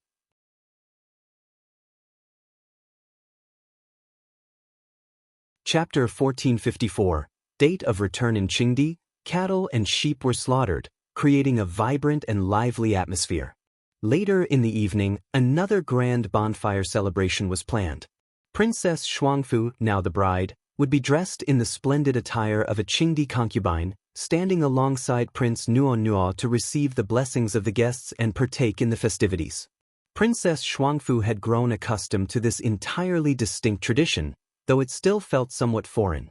Nevertheless, she managed to handle it with success. Xianxia instructed by Yun and the others to inform the Qingdi locals that Princess Xuanfu was shy. Understanding her intention, the Qingdi people responded with kind smiles and became more considerate toward the princess. After Princess Xuanfu's wedding, the members of the Great Qin diplomatic mission couldn't stay any longer. With the initial excitement wearing off, they found themselves yearning for the lively atmosphere of the capital. The environment in Qingdi was somewhat unfamiliar, and the local cuisine, though acceptable, didn't compare to the delectable dishes served in the capital's restaurants. Xiao Yunduan made a request to Qingdi. Prince Nuo was deeply reluctant and expressed his desire for Xiao Yunduan to stay in Qingdi. I wish Lord Xiao could stay in Qingdi. I want to continue learning from you. I can't understand what others are saying, and it makes me sleepy to listen to them. Only you can make me understand. Xiao Yunduan was at a loss for words. He thought to himself, I didn't discuss Great Qin culture with you, such as the 4 books and 5 classics. I only shared historical anecdotes and tales of famous figures. Of course you understand. If he couldn't grasp it, there must be something amiss with his intellect. Prince, all good things must come to an end. Additionally, I have other responsibilities that prevent me from staying away for too long. Please understand. If you ever have the opportunity in the future, I welcome you to visit Great Qin again. When that time comes, I will extend my hospitality to you. Prince Nuo burst into laughter and patted Xiao Yunduan on the shoulder. All right, I'll definitely return when I have some free time. Just wait for me. I'll make sure to improve my alcohol tolerance. Then, I'll be able to challenge you properly. Xiao Yunduan smiled and replied, I eagerly await your instruction. Very well, just you wait. Prince Nuo chuckled heartily. The date set for sending the diplomatic mission back to Great Qin was scheduled for 5 days later. This news filled everyone with joy, and the entire diplomatic mission exuded a happy and relaxed atmosphere. Prince Nuo extended an invitation to Xiao Yunduan and the others to join him in a hunting expedition. Xiao Yunduan wasn't particularly interested in hunting, but Xianxia was excited about the prospect. I was thinking it would be great if we could hunt here. Hunting in this environment will be a unique experience. Xiao Yunduan agreed, you're right. Let's give it a try then. On the appointed day, Prince Nuo, accompanied by Princess Xuanfu and others, led a large group of riders on a grand hunting expedition. NTC, Biyun, and the others were unfamiliar with horseback riding and opted not to join Princess Xuanfu's group. Instead, 2 robust women with sturdy builds served as attendants to the princess. It was evident that they possessed considerable strength. Princess Xuanfu had only recently learned to ride a horse, and she still felt somewhat awkward in the saddle. She was delighted to see Qiao and as they rode side by side, they engaged in conversation. However, their slower pace couldn't go unnoticed. Prince Nuo frequently glanced back, displaying a hint of concern.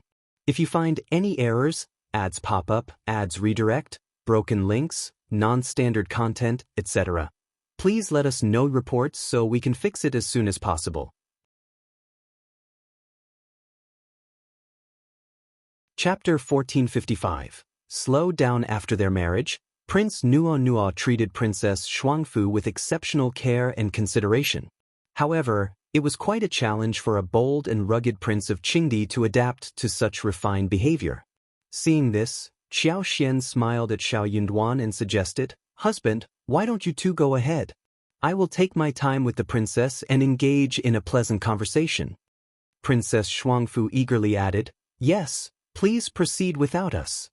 She was still getting used to riding a horse gracefully, and sitting for an extended period left her back and legs stiff and uncomfortable. Catching up with Prince Nuo and the others seemed like an insurmountable task, even if her life depended on it. Furthermore, the diplomatic group would be departing in a few days, separating her from Qiao, making this precious opportunity to be together all the more valuable. Prince Nuo had been eager for some action, so upon hearing this, he readily agreed, "Very well, take your time. Lord Xiao, let's embark on a wolf hunting expedition. With any luck, we might even come across a herd of wild horses." The prospect of encountering the elusive wild horses was met with enthusiastic cheers from Qingdi and his companions. These horses were the most enigmatic inhabitants of the grasslands, known for their elusive nature and speed. Taming them and making them mounts was a feat that would earn them the admiration of all. The wild horses possessed an incredible sense of pride and spirit. They would rather face death than submit if they felt unwilling to be tamed. Some even attempted to capture a wild horse, only to witness it defiantly resist and starve itself to death. Xiao Yunduan wasn't particularly interested in hunting wolves or wild horses. He would have preferred to stay and converse with his wife. Unfortunately, the circumstances didn't allow for it. With no other option, Xiao Yunduan responded graciously. He glanced at Qiao and smiled warmly, saying, "Enjoy your time with the princess, well, go ahead." Qiao reciprocated the smile, and the two parties went their separate ways. Prince Nuo spurred everyone to hasten their departure, his horse at the forefront, whip held high in anticipation. As the group rode off with their whips raised, Princess Xuanfu observed the scene with a soft sigh. Walking alongside her, Qiao shared a light-hearted chuckle. The prince is refreshingly candid. His straightforwardness is quite reassuring. Princess Xuanfu's demeanor relaxed, and a faint smile graced her delicate features. She gently nodded and responded, "You're absolutely right." Deep down, who hadn't harbored secret fantasies about their future spouse? Who didn't hope for a partner who was handsome, youthful, promising, cultured, and considerate? When reality diverged from these ideal expectations, it could lead to disappointment and regret. Qiao words brought her a sense of relief. While he might not be meticulous or overly considerate, there was a certain charm in Prince Nuo's straightforward nature. At the very least, there were no hidden motives or complex emotions to decipher. Having distanced themselves from the main group, the two of them strolled leisurely, engaging in conversations about family matters and avoiding any discussion of their impending separation. Occasionally, Qiao would express that he was feeling fatigued and desired a brief respite, or he would suggest that the scenery was worth savoring. Princess Xuanfu appreciated his consideration, understanding that horseback riding wasn't a task suited for women. She couldn't fathom why the Qingdi people held such an affinity for horses, even proudly proclaiming that their children could ride horses by the age of 3. What was there to boast about in such a skill? If you find any errors, ads pop up, ads redirect, broken links, non-standard content, etc., Please let us know reports so we can fix it as soon as possible.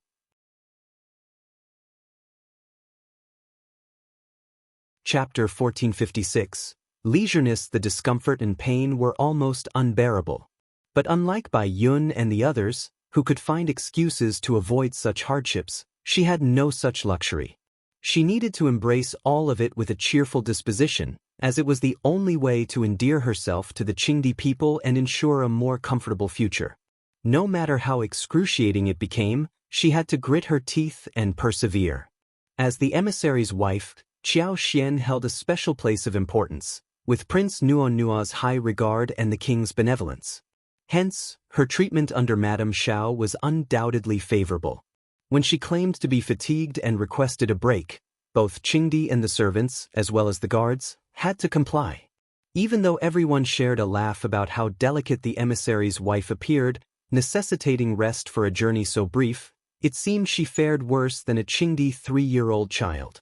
Thankfully, the Princess of Qin did not exhibit such tendencies. Throughout the journey, they alternated between walking and pausing, traversing a seemingly boundless emerald grassland that stretched as far as the eye could see.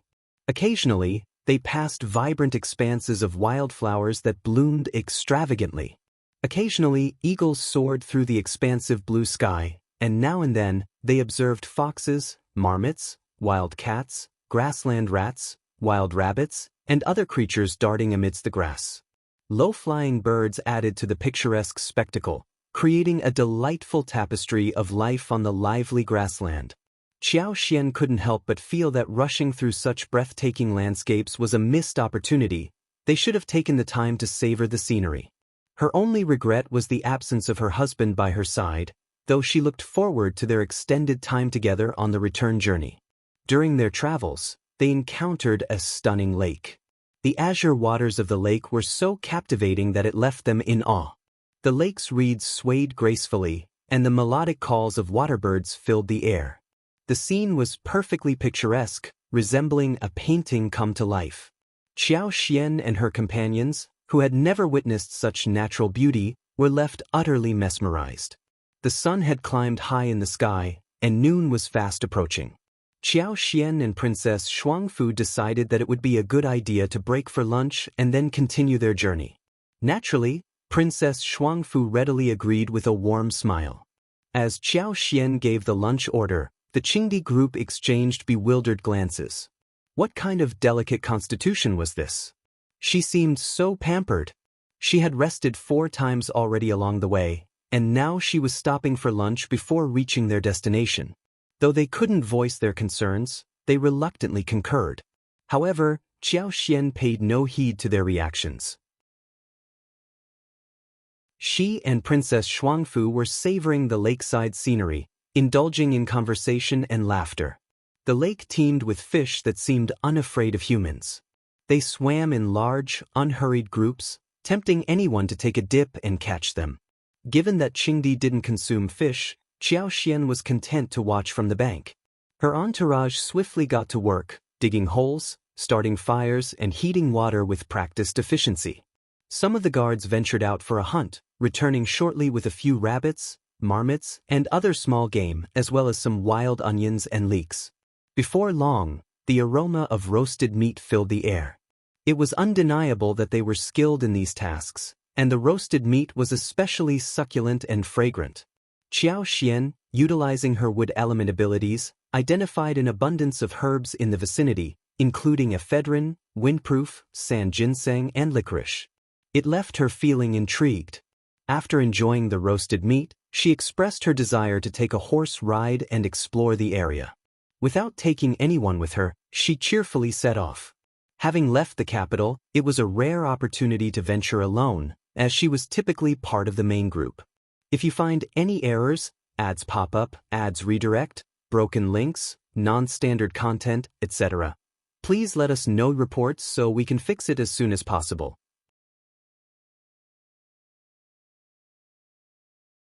Chapter 1457. Wild Horse. Furthermore, it would violate the rules and lead to gossip if people discovered her actions. Ruining Xiao Yunduan's official reputation was not a risk she was willing to take. Hence, Qiao Xian refrained from venturing outside to acquire items. Even during their stay in Huning City, she only ventured out once with Princess Shuangfu, always shadowed by attendants, which made it impossible to gather or deposit items into her space. It was only upon their arrival at Qingdi's capital that the atmosphere relaxed.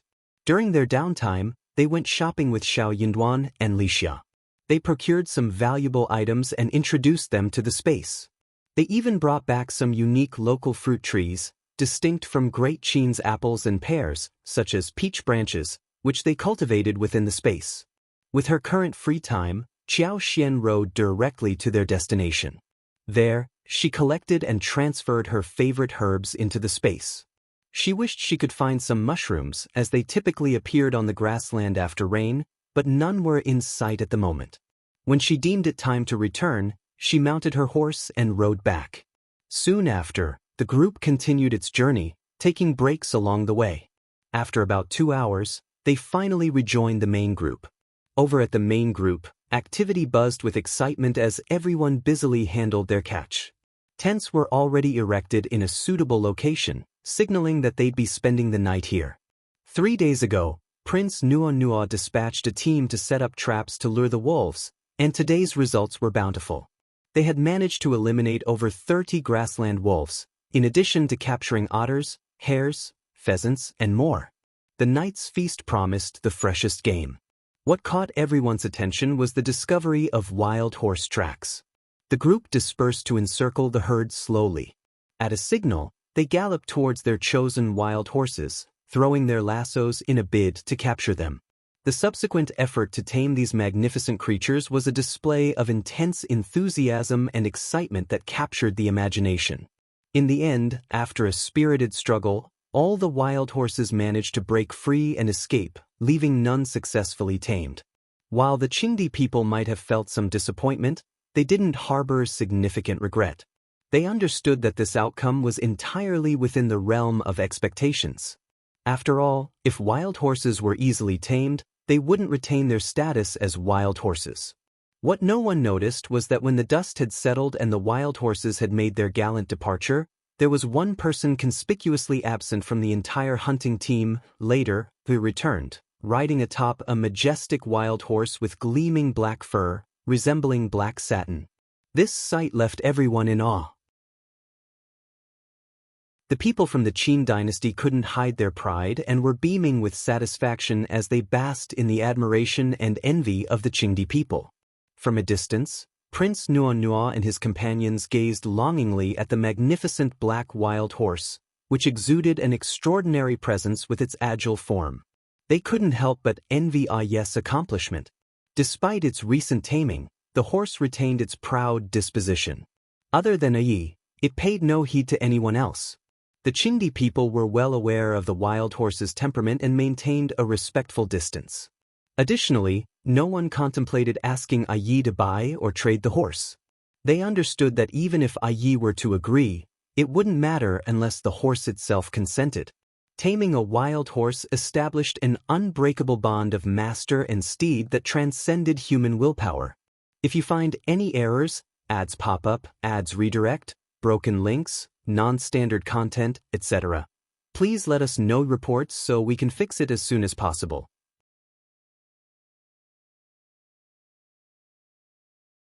Chapter 1458. Happy. Perhaps it was because their master had a close connection with someone they favored, allowing them to feel comfortable and receptive to that person's presence. Xiao Yunduan was pleasantly surprised by this turn of events. Throughout their journey, apart from trailing behind Sun Bai, Aye had been at Xiao Yunduan's side, dutifully attending to his needs. His honest nature, minimal words, and earnest approach to tasks made him a dependable and reassuring presence. On one occasion, Qiao Xian had playfully teased Xiao Yunduan, suggesting that Qiao Wei had become so shameless that she had tried to get close to Aye when she discovered that he was brought back due to Mianmian's influence. Qiao Wei was supposedly attempting to win him over with her beauty. However, in truth, she hadn't made any efforts to use her charms to sway Aye's favor. In Qiao Xian's view, her willingness to express mild concern for Aye, engage in pleasant conversation, offer him occasional treats, or reward him with a few taels of silver was already a substantial gesture. I should have felt flattered and indebted to her. Yet, Yi remained completely indifferent to Qiao Wei. He didn't spare her a glance, let alone engage in conversation. Qiao Wei, who had humbled herself, was left seething with frustration. Upon hearing the news, Qiao Xian couldn't contain her glee. Qiao Wei's audacity seemed to be growing with each passing day. How could she be so self-assured? This further solidified Xiao Yunduan's belief that Yi was a worthy candidate for training. Not to mention the glowing praise from Sun Bai, Sun Qian, and the group of guards, who were astounded by Yi's innate divine power. Thanks to Sun Bai's tutelage, Yi had gained more control over his celestial abilities and developed increased agility. Yi was both astonished and deeply appreciative of Sun Bai's mentorship. Although Sun Bai hadn't formally taken him on as a disciple, Yi regarded Sun Bai as his master. He understood that his present circumstances were a result of the fortuitous connection with Lord Xiao and Madame Xiao.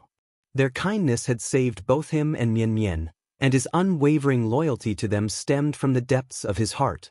As a result, whenever Xiao Yunduan assigned him a task, Yi approached it with unwavering dedication and meticulous attention to detail.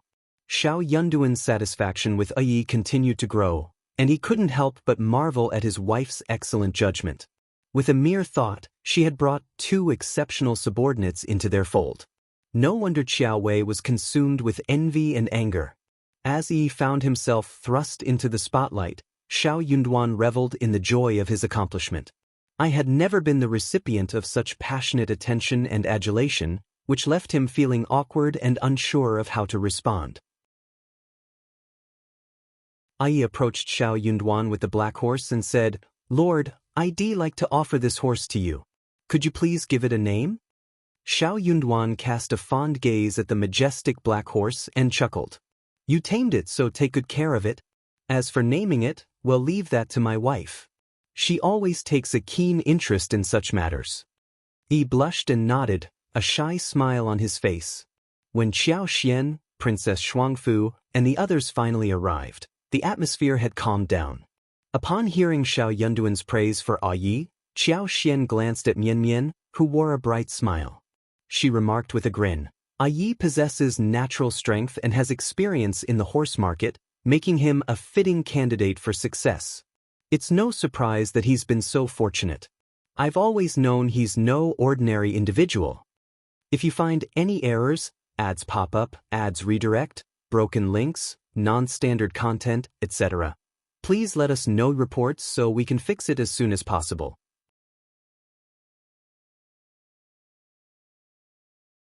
Chapter 1459. Naming. When Xiao Yunduan broached the topic of naming the black horse, Qiao Xian's interest was piqued. She playfully tugged on Xiao Yunduan's sleeve and chuckled, "Well then, what are we waiting for, dear? Take me to see it. Mian Mian, let's go." Mian Mian had riding skills, which had brought her along for the day's excursion. She outshone Wuxia and Qiao, who were now petrified on their horses, overwhelmed with fear. Mian Mian blushed with delight, nodded, and followed Qiao Xian and Xiao Yunduan. Yi's affection and care for the big black horse were evident. The untamed and proud steed didn't readily approach humans, and at the moment, he was accompanying it behind a small hillock in the distance. He meticulously stroked and groomed its black, satin-like mane, and the big black horse seemed utterly content, elegantly enjoying the attention and occasionally responding with soft snorts. Qiao Xian's eyes lit up upon seeing the majestic horse. She expressed her admiration. "What a stunning creature, this big black horse. You've done a marvelous job." Mian Mian, upon hearing this, beamed with even more joy than if she were the one receiving praise. The two exchanged glances, leaving Yi too embarrassed to smile. He explained, "Madam, Lord mentioned that he'd like you to give the big black horse a name." Qiao Xian was elated. She exchanged glances with Xiao Yunduan and said with a smile, "Certainly, you'll need to ponder it thoughtfully. A magnificent horse like this deserves a name that's anything but ordinary." Mian Mian chimed in, "Madam's choice will undoubtedly be splendid." Qiao Xian drew closer to the big black horse, enchanted by its mane that resembled black satin. She couldn't resist running her hand over it. Xiao Yunduan and Yi were taken aback, almost reaching out to stop her. However, Qiao Xian's hand had already made contact. The big black horse glanced at her briefly, calmly swished its tail, and continued to graze, showing no signs of anger or resistance. Xiao Yunduan and Yi were equally astounded. This big black horse had a haughty disposition. It had recently acknowledged its master, and aside from Yi, it had shown no interest in anyone else.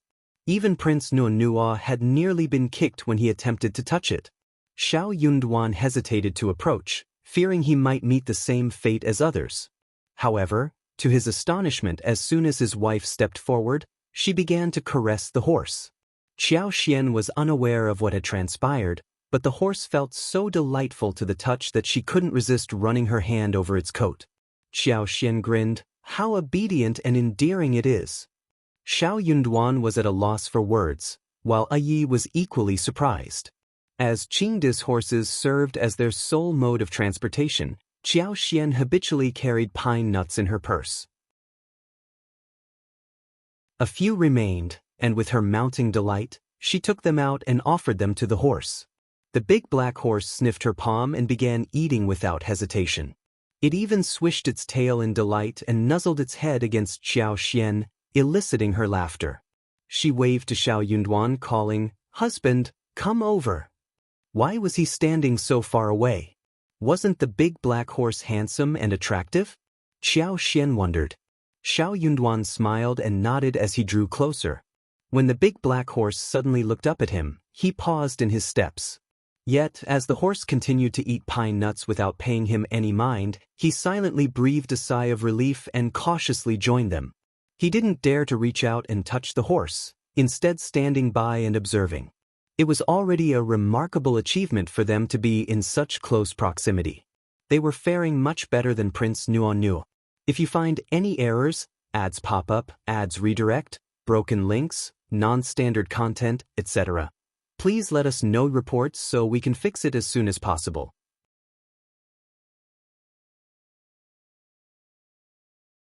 Chapter 1460, Close Qiao Xian suggested with a smile, "How about we call it Thunder God? It sounds imposing and mighty." Yi enthusiastically agreed, saying, "Good, good. Hello, Thunder God. Thank you, madam, for the name. From now on, it shall be known as Thunder God." He gently patted the big black horse's head and spoke with a grin, Thunder God, Thunder God. From this day forth, your name shall be Thunder God. Do you understand?" Their shared laughter filled the air. Looking at Qiao Xian with admiration, they commented, "Madam, you're truly incredible. You've managed to approach Thunder God so effortlessly." In his eyes, taming Thunder God had been an arduous endeavor that involved many falls and considerable effort. Upon hearing this, Qiao Xian inquired with a smile, "What's so challenging about it?" Yi widened his eyes and nodded emphatically.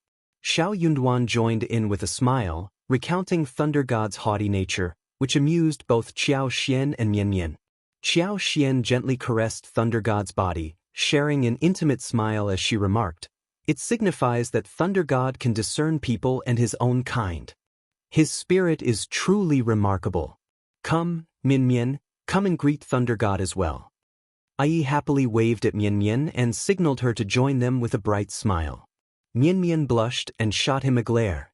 Qiao Xian pondered that Thunder God's lack of resistance to her approach might be attributed to her superpower. It wasn't inconceivable for Thunder God to feel a connection to individuals with wood element superpowers. She had an inkling that animals were often more sensitive than humans, which was the most plausible explanation.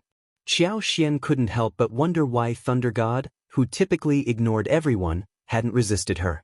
As for Xiao Yunduan and Mian Mian, it was likely due to Thunder God's relationship with Yi.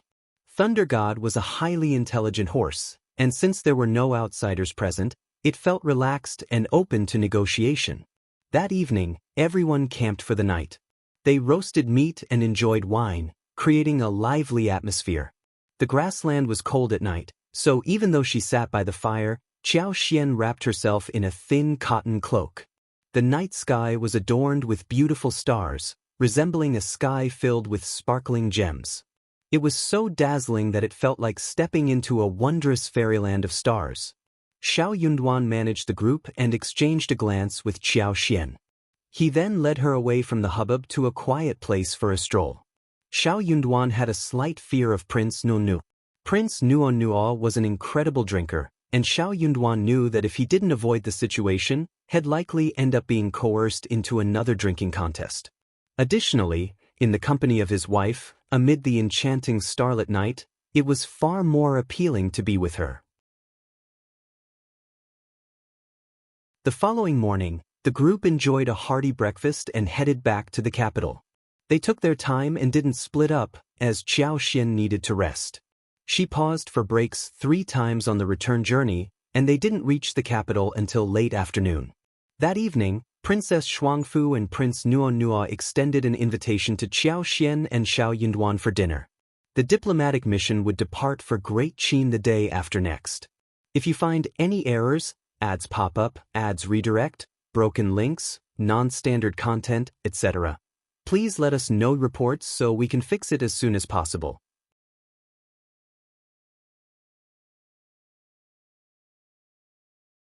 Chapter 1461. When to make a move. Qiao Wei held the same status as Qiao Xian as she accompanied the princess on her wedding journey. They had gone hunting the previous day, but because she couldn't ride a horse and didn't want to be near Qiao Xian, she decided not to follow them. Upon their return from the hunt, the princess and the prince hosted a banquet. Traditionally, Qiao Wei should have been included, but Princess Shuangfu simply wanted a pleasant meal with Qiao Xian and didn't want Qiao Wei to be a nuisance.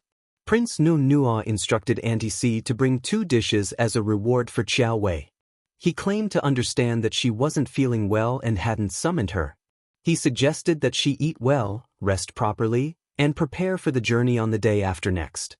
Qiao Wei was seething with anger once again. How could she not be feeling well? Such a thing never happened. Qiao Xian must have said something malicious in front of Princess Shuangfu to prevent her from participating. Princess Shuangfu had made her intentions very clear by arranging for the food. It was evident that she didn't want Qiao Wei to join the banquet. Qiao Wei couldn't bear it. If He hadn't intervened and stopped her, Qiao Wei would have smashed the 2 dishes. When do we make our move on the way back? Oh. He quickly covered Qiao Wei's mouth, her gaze cold. Miss, you can't speak recklessly. Qiao Wei felt suffocated for a moment. She pushed away He's hand and sneered. What are you afraid of? Do you think someone will overhear us? We're in such a secluded spot, and no one will come near. She and Qiao Xian were constantly at odds, each vying for supremacy. Wherever Qiao Xian was, she couldn't measure up. It was a clash between the east wind and the west wind, with only one prevailing. Qiao Wei was determined to see Qiao Xian trampled underfoot, just as she had been in the past. He continued to wear a worried expression. Being cautious is not a bad thing. If something goes wrong because of this, it would be disastrous. Qiao Wei sneered but refrained from further comments. At Princess Shuangfu's gathering, the 4 of them enjoyed a cheerful and harmonious atmosphere. It was a perfect setting. While eating, Prince Nuonua's eyes gleamed with the desire to share a drink with Xiao Yunduan. However, Xiao Yunduan was the first to speak. He cleared his throat and spoke solemnly, I want drink with you today, or I'll be too hungover to travel. Please forgive me, Your Highness. Princess Shuangfu chimed in with a gentle smile. Yes, Your Highness, it wouldn't be appropriate. Let's save it for another time. Seeing Xiao Yunduan's resolute stance, Prince Nuonua reluctantly agreed. Very well, Lord Xiao. Next time I visit the capital, we shall drink together. I'll be looking forward to it. He puffed out his chest and declared, Lord Xiao, just wait. I'll best you next time. Xiao Yunduan could only respond with a wry smile. I'll be waiting. I'll make sure to improve your alcohol tolerance. It's embarrassing to be bested by a scholar. Everyone was left speechless. What was there to compare? The Qingdi people certainly had peculiar priorities. Princess Shuangfu, being a newcomer to Qingdi, felt embarrassed for her husband. She gracefully changed the subject with a smile, initiating a discussion about Qingdi's customs. Xiao Xian and Xiao Yunduan were both genuinely interested in this topic and posed questions to Prince Nuno. The discussion on customs took their attention, and the drinking challenge was forgotten. They spent the evening together until it was quite late. Xiao Xian and Princess Shuangfu engaged in a lengthy conversation. Finally, they exchanged farewells before Xiao Xian and Xiao Yunduan returned to their own quarters. If you find any errors, ads pop up, ads redirect, broken links, non-standard content, etc., please let us know reports so we can fix it as soon as possible.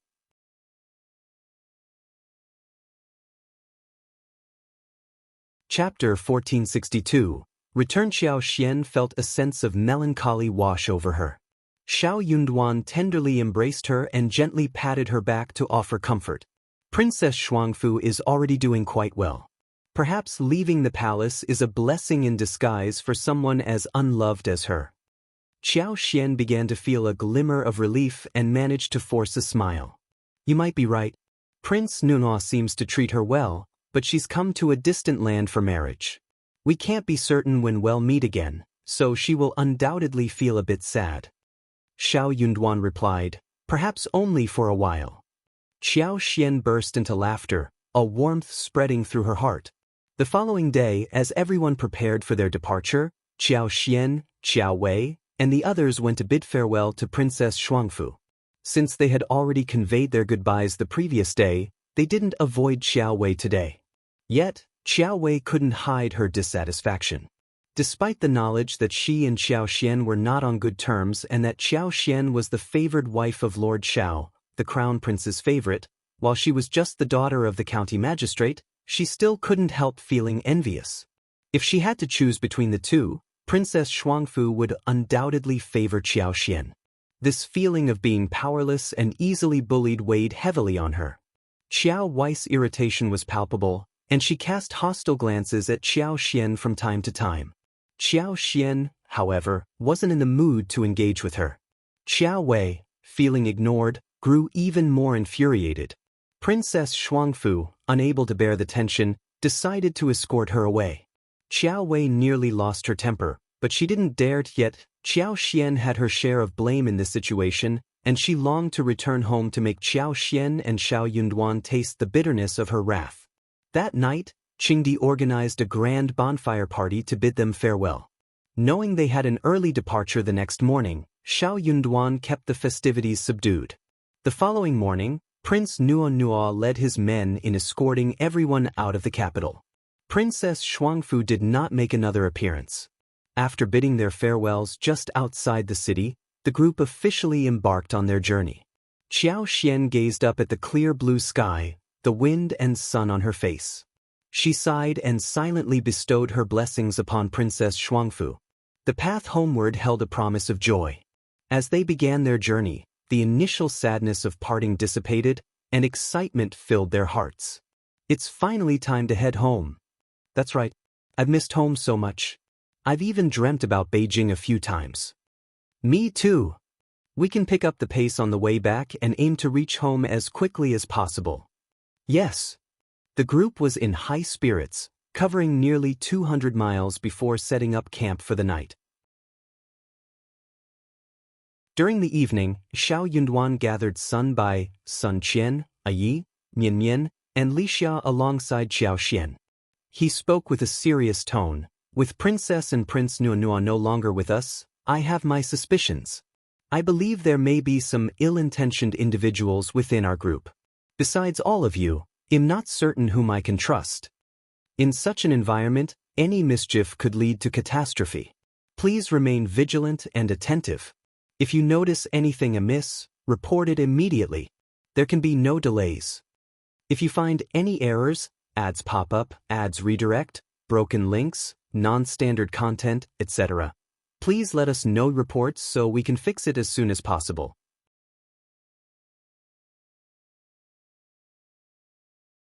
Chapter 1463. Discussion. Yi and Mian Mian displayed evident surprise. Sun Bai and Sun Qian grasped the implications behind Xiao Yunduan's words and shared an unspoken understanding. The fourth prince and the Tian family held deep animosity towards Lord Xiao, particularly the fourth prince, who harbored a vehement hatred for Lord Xiao.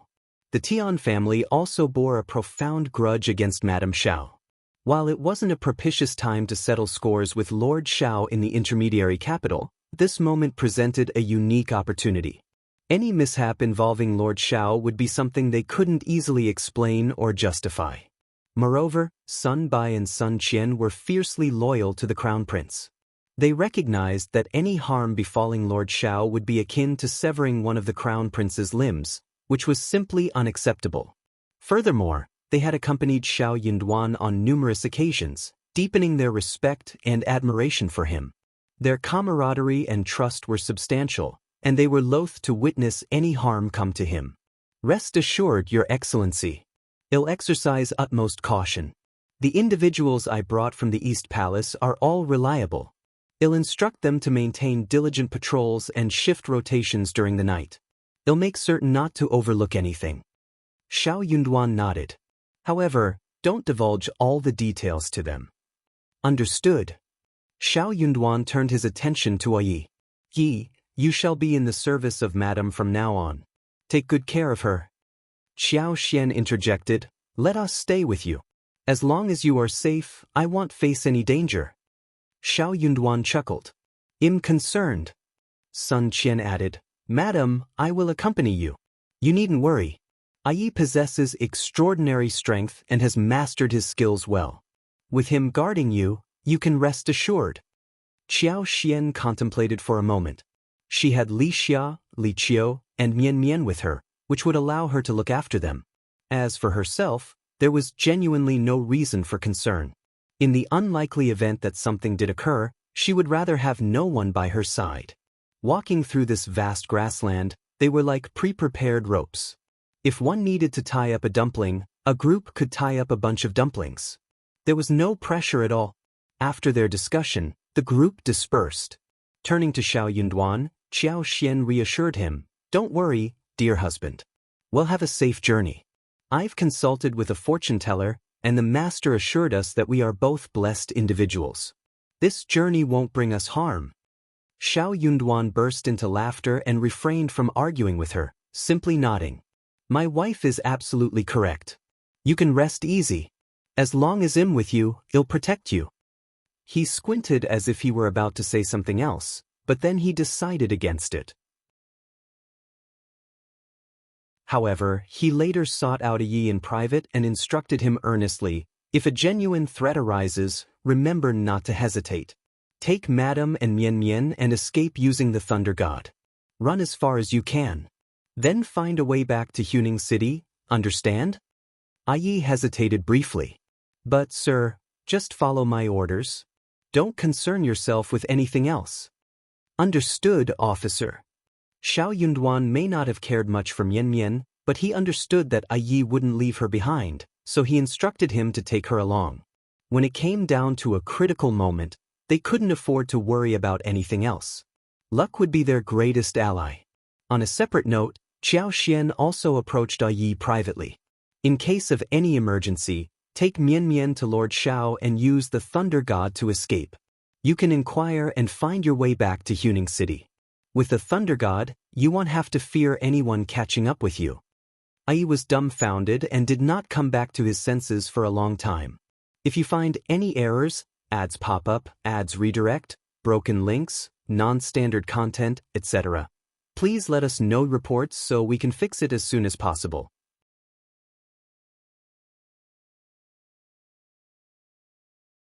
Chapter 1464. Dilemma. Xiao Xian smiled. I'm just a woman. What's the worst that can happen if I find myself in danger or in someone's custody?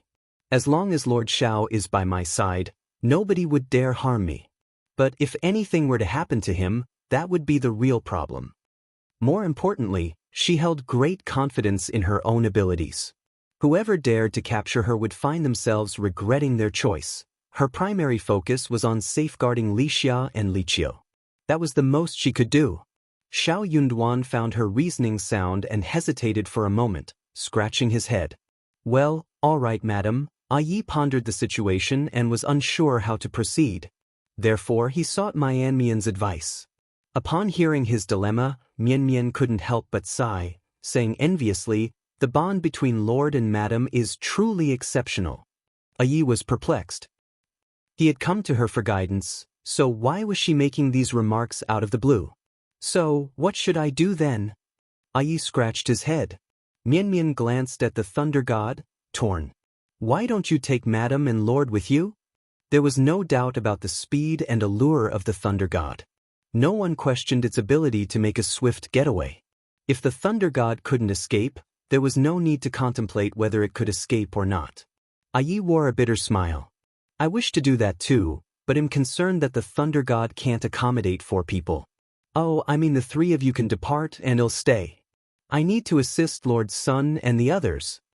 Mian retorted, "What are you talking about? The thunder god listens to you more than anyone else. If you don't leave, can the thunder god leave?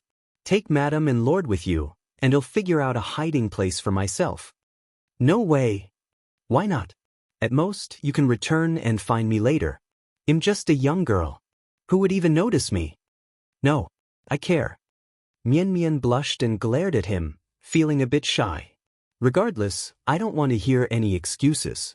Nothing can happen to Lord and Madam. If you're nearby and care about me, then listen to what I say." No. No one will pay attention to me.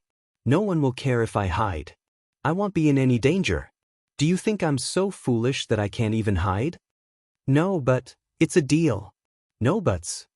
He couldn't persuade her, and his words couldn't match her eloquence. He felt unconvinced and a bit unhappy, but he couldn't say much in response. He could only sulkily relent. Mian assured him that she could hide, but could she truly remain concealed? He knew that Mian was a clever and resourceful girl, but she was still a young lady, and what if she were discovered and harmed amid the ensuing chaos? Then what would he do? In this world, Mian was his sole friend, and deep in his heart he had long considered her family a bond of mutual reliance. He couldn't bear to contemplate what he would do if he lost Mian. I's mood sank, and he struggled with inner conflict, which became evident in his demeanor. He appeared somewhat downcast and preoccupied. Xiao Yunduan soon discerned I's troubled state and inquired about it. Though I initially intended to keep it a secret, he couldn't withstand Xiao Yunduan's gentle prodding and eventually divulged his concerns with only a few sentences. Xiao Yunduan chuckled. He sighed inwardly, experiencing a mix of emotions, both a sense of fondness and a hint of bittersweetness. His wife was truly something. How could she respond to Yi like that? As her husband, he should be the one protecting her, not the other way around. "I'll speak with Madam and handle it. You don't need to worry. Just follow my directions." "What? Don't fret. I have a plan of my own." So, Yi decided that it was best not to dwell on it too much. After all, no matter how much he contemplated, he couldn't make sense of it. He might as well simply heed Xiao Yunduan's instructions. If you find any errors, ads pop up, ads redirect, broken links, non-standard content, etc., please let us know reports so we can fix it as soon as possible.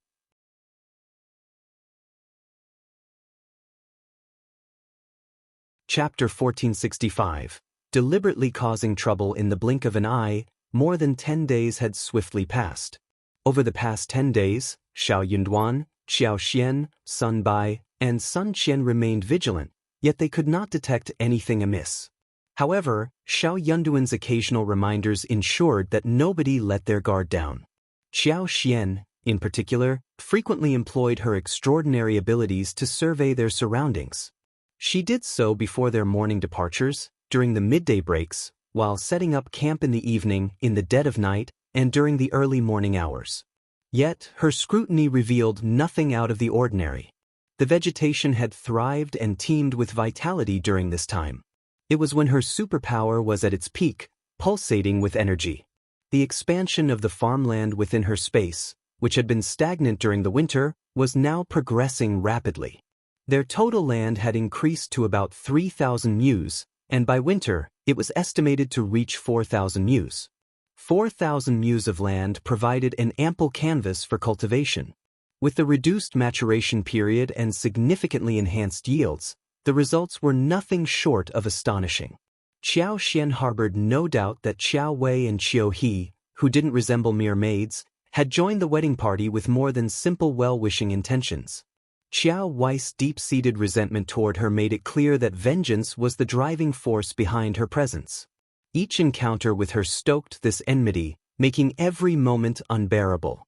Recognizing her own fiery and impulsive nature, Xian intentionally sought out Qiao Wei and provoked her in an attempt to elicit a revealing response. Along the way, Xian persistently pursued Qiao Wei, who, in turn, evaded her advances. Though visibly irritated and contorted with frustration, Qiao Wei managed to restrain herself, resisting the urge to lash out in anger.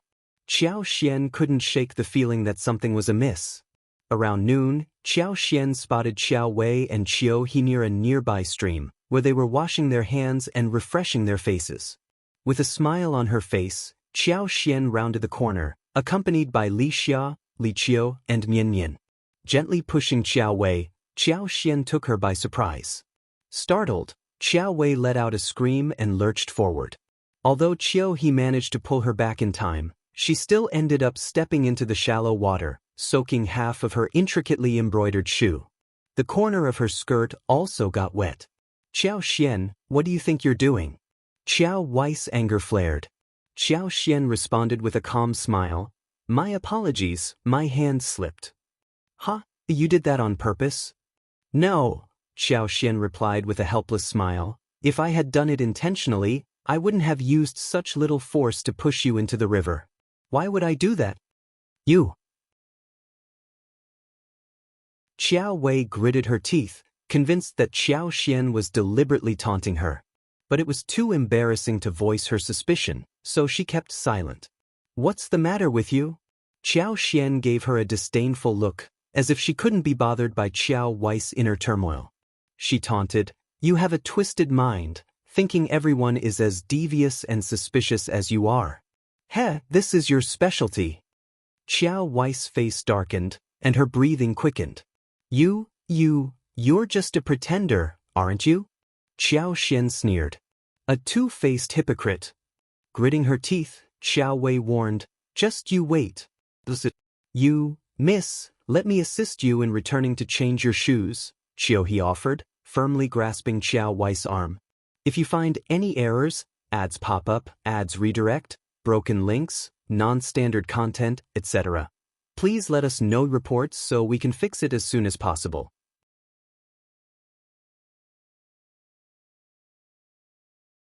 Chapter 1466, Can't take it anymore. Qiao Wei fixed a piercing glare on Xian and sneered, Continue being arrogant. I'd like to see how long your arrogance lasts. You're quite familiar with those words, aren't you? Maybe you should reflect on them yourself. Miss, let's depart. He cast a reproachful glance at Xian before assisting Qiao Wei away. Xian blinked, her gaze lingering on He's retreating figure. Meanwhile, Qiao, and the others engaged in light-hearted banter.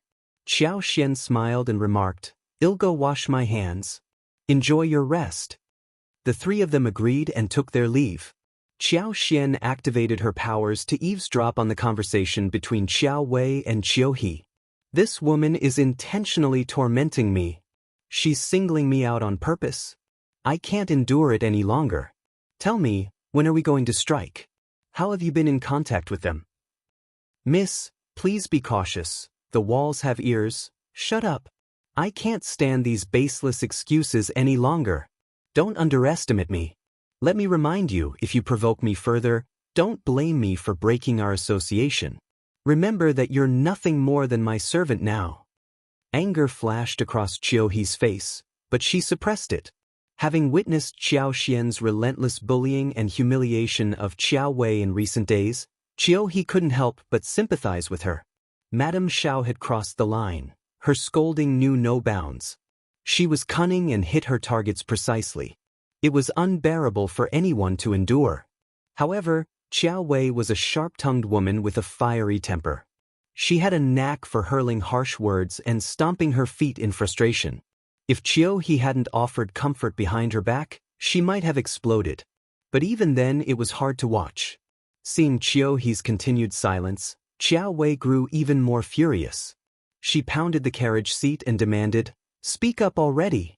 What are you waiting for?"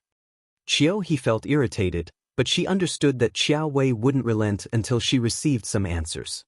She couldn't help but feel frustrated with Qiao Xian as well. But who could she blame? Given Qiao Wei's temperament, when Qiao Xian was still just a girl in the Qiao family, she was a lowly daughter of a concubine with no one to rely on. It would have been unusual if Qiao Wei hadn't mistreated her. Now that their positions had almost reversed, and revenge was in the air, what could she do? So, she decided to play it cool and nonchalantly, casually, and indifferently deceive her. After all, this dim-witted woman was clueless about what lay ahead. "If you insist, I'll tell you," Qiao whispered. "But remember, you mustn't reveal this to anyone. No matter what Madame Xiao does, you must endure it. In 3 days, there will be individuals lying in wait within the Black Tiger Forest." Black Tiger Forest? What kind of place is that? Qiao Wei had no recollection of it. Reluctantly, Qiao had to offer an explanation. "It's a forest that has grown for countless years, stretching hundreds of miles. We'll need to cross it when we return to Huning City, a total distance of around 30 miles. It's filled with ancient towering trees, creeping vines, and dim lighting, a perfect location for an ambush." 3 days from now, you say? Yes. Fine, then I'll endure that woman for 3 more days. Inform them that when the time comes, let that woman live. I've had a change of heart. I want her to wish she were dead. This was followed by a string of venomous curses. Qiao Xian withdrew her powers. Black Tiger Forest? In reality, her husband's son by Sun Qian and the others had already discussed it. They were well aware that the Black Tiger Forest was a perilous spot for ambushes and had long prepared accordingly. If you find any errors, ads pop up, ads redirect, broken links, non-standard content, etc., please let us know reports so we can fix it as soon as possible.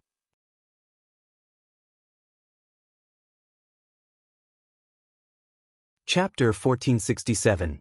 Why did you let her in? The reason for their preparedness was that the road they were traveling on was relatively flat and not conducive to ambushes. With a little extra vigilance, it would be nearly impossible for any potential assailants to succeed. Their diplomatic mission was substantial, consisting of a considerable number of individuals. Among the 300 participants, 200 were guards. The Crown Prince had meticulously selected 30 of them. These individuals discreetly concealed their true roles within the group, but their sole purpose was to protect Xiao Yunduan and Qiao Xian. Given the vulnerability of the Black Tiger Forest as an ambush site, they had long planned to be on high alert. If the 30 expert guards couldn't safeguard Xiao Yunduan and Qiao Xian, they would need to call upon a military response. Qiao Xian couldn't help but feel regretful that she had missed this crucial information. It was evident that Qiao Wei was merely a pawn. Those conspiring against her and her husband clearly didn't take her seriously at all. She was completely ignorant, even more so than Qiao He. Qiao He, on the other hand, was no ordinary maid. She refused to disclose numerous details to Qiao Wei. However, they had placed someone like Qiao He in close proximity to Xiao Yunduan and herself, anticipating their suspicion. In essence, Qiao He was just a minor character. Even if they were to interrogate her, it would likely only serve to alert the enemy without yielding valuable information. Additionally, both Qiao He and Qiao Wei had officially entered the wedding escort team. Their names were officially documented. Without concrete evidence, it would be against protocol to apprehend them. Doing so could tarnish Xiao Yunduan's reputation as an overbearing and authoritarian figure when he returned to the capital. This was the primary reason why they hadn't taken any action against Qiao Wei. Although the news was better than nothing, Qiao Xian still decided to inform Xiao Yunduan about the situation in the Black Tiger Forest. Xiao Yunduan smiled reassuringly. "Don't worry, Sun Bai and Sun Qian will handle everything." Qiao Xian wore a thoughtful smile and continued, "Husband, do you think someone placed Qiao Wei in our team just to irritate me? There must be a motive, right? But what could someone like Qiao Wei possibly do for others? I can't fathom any purpose for her presence." Xiao Wei didn't possess even a fraction of the knowledge that Qiao He did, yet the latter was appointed as her maid. From the bits of information Shed overheard, Xiao Wei hadn't taken any actions or even relayed information to anyone. So, what role could she possibly play in this team? Why had she been included? Xiao Yunduan also began to mull over the matter. What you're saying does raise questions. Upon closer consideration, it did indeed seem peculiar. The fourth prince and the Tian family wouldn't have introduced someone into their ranks just to incite disgust. Qiao Wei was nowhere near Qiao Xian's league, so she lacked the qualifications to be a source of irritation. They won't be useless. Qiao Wei must serve a purpose within this team.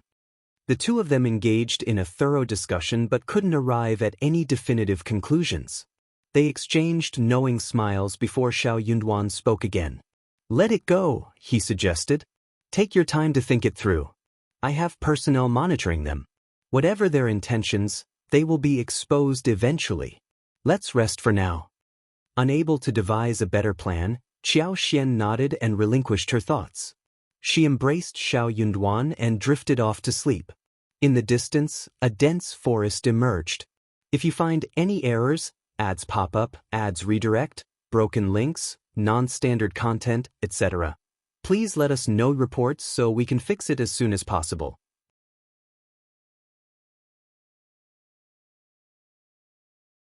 Chapter 1468. Going through the Black Tiger Forest, the verdant trees sprouted from the earth and merged into an endless forest. After half a day of travel, when they were still 5 or 6 miles from the Black Tiger Forest, everyone gazed up and could already discern the dark forest looming ahead. In Qiao Xian's keen eyes, the view was crystal clear.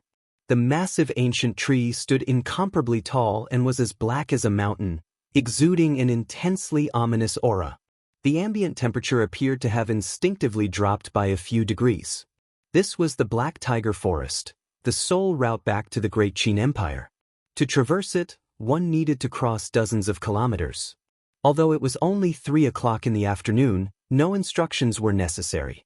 Everyone had already halted very deliberately. They had no intention of entering the forest today. They would camp on the outskirts for the night and depart early the next morning. There was no need to push through the Black Tiger Forest in a single stretch. In such an environment, with its complexity and limited visibility, and set within a wilderness that stretched for hundreds of miles, they couldn't predict what dangers might lie ahead. Leaving aside the marauding bandits and thieves on the grasslands, encountering a formidable group of wild beasts could be equally deadly. That night, Qiao Xian, Xiao Yunduan, Sun Bai, and Sun Qian had a restless night. This was an ideal place for an ambush. If the fourth prince and his associates had indeed dispatched operatives, they wouldn't have overlooked this prime opportunity. The next day, the group arose at the crack of dawn. They swiftly prepared a simple meal and packed their tents. These were deftly loaded onto the carriages, and they set out before the sun's ascent. Sun Bai and Sun Qian dispatched 5 scouts to reconnoiter the path. Leading the way was a squad of 50 guards. Over 100 individuals divided into groups to bring up the rear, while the rest of the guards followed the rest of the party. No matter what happens, do not disembark from the wagons unless a Yi is present. Remember my words. Xiao Yunduan grasped Qiao Xian's hands and reiterated his warning before they departed. Qiao Xian smiled and nodded obediently. As for whether she would follow his instructions, that would depend on the circumstances. This part of the forest proved exceedingly challenging to traverse, as it saw very few visitors on ordinary days. Even the caravans traveling between Great Qin and Qingdi made only 1 or 2 trips during the period from mid-spring to late summer. Consequently, the rampant vegetation and creeping vines had grown at an accelerated pace. Given the absence of passers-by for an extended period, the path that had been somewhat discernible was now engulfed by the overgrowth. They had numerous carriages in their convoy, and aside from Qiao Xian and her companions, most of them carried an assortment of supplies.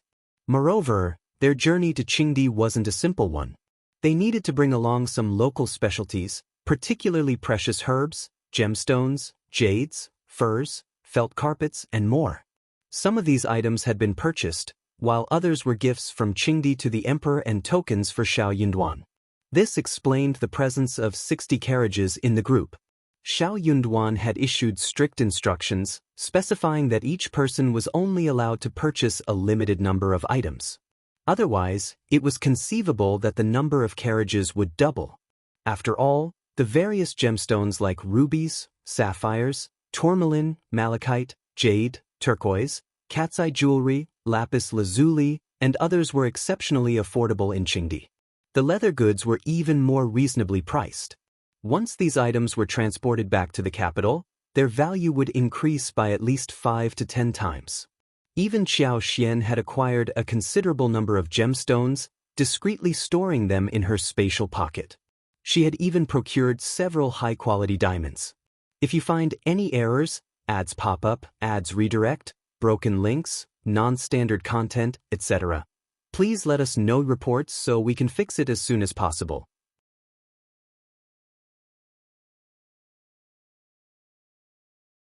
Chapter 1469. Superpower Observation. Not everyone had an easy journey to reach this place, so Xiao Yunduan should not hinder people from making a modest living. However, despite the abundance of resources, the path ahead was far from easy.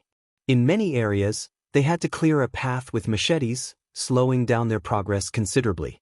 The silver lining was that most of the terrain was relatively flat. Even with occasional small elevations, carriages could pass through, albeit with some extra effort. Considering all these factors, this relatively short journey would take a full day to complete smoothly. Everyone was experienced and determined to exit the Black Tiger Forest before sunset. By noon, the group took a break to consume their meager rations and have a few sips of water. Everything continued to progress safely and without incident. Qiao Xian activated her superpower to scan the surroundings, and soon, she detected a group lying in ambush on a rocky slope about 6 or 7 miles away. Qiao Xian's heart skipped a beat. She estimated there were around 40 to 50 people dressed in dark green attire with their legs bound. They appeared fierce and well-prepared. Although they seemed like mountain bandits, their discipline during the ambush was uncanny. No one made a sound, and their actions were controlled. These were not the typical unruly mountain bandits. Even if they were not directly affiliated with the Fourth Prince, they had some connection to him. Since she didn't pick up any immediate threats, Qiao Xian retracted her power. Using her superpower for information gathering was her most potent ability, but it drained her quickly. With a potential fight looming, she needed to conserve her energy for the right moment, so she couldn't afford to waste it. The team continued to make their way forward, maintaining a deliberately slow pace dictated by the challenging road conditions that hindered rapid progress. Gradually, they reached a rocky slope. The slope was strewn with rugged boulders, and its inclines on both sides were notably steeper than elsewhere. The team planned to traverse the middle path, which extended for about 4 to 5 kilometers. The same wild grass and vines covered the route, forcing them to clear it by removing grass, leaves, vines, and obstacles to ensure the carriages could pass through. As they approached the ambush site, approximately 300 meters away, Qiao Xian activated her unique ability. The tree roots at the top of the slope suddenly swelled, pushing out large rocks that broke free from the ground and tumbled down the slope. Simultaneously, she shook the branches and leaves violently, startling the birds resting on them, causing them to take flight in a cacophonous flurry of wings and cries. The sudden commotion naturally alarmed the intermediate team. Sun Bai promptly raised his hand, and the entire group came to an immediate halt. "Stay vigilant, everyone. Form up and shield Lord and Lady," he commanded. Their response was well practiced, having rehearsed many times for potential danger. Though the situation was tense, the guards swiftly established a protective formation from the outset. The remaining followers quickly regained their composure. Carriage drivers worked with a few others to safeguard the horses, gripping the reins securely and covering the animals' ears to prevent them from panicking and bolting. If you find any errors, ads pop up, ads redirect, broken links, non-standard content, etc., please let us know reports so we can fix it as soon as possible.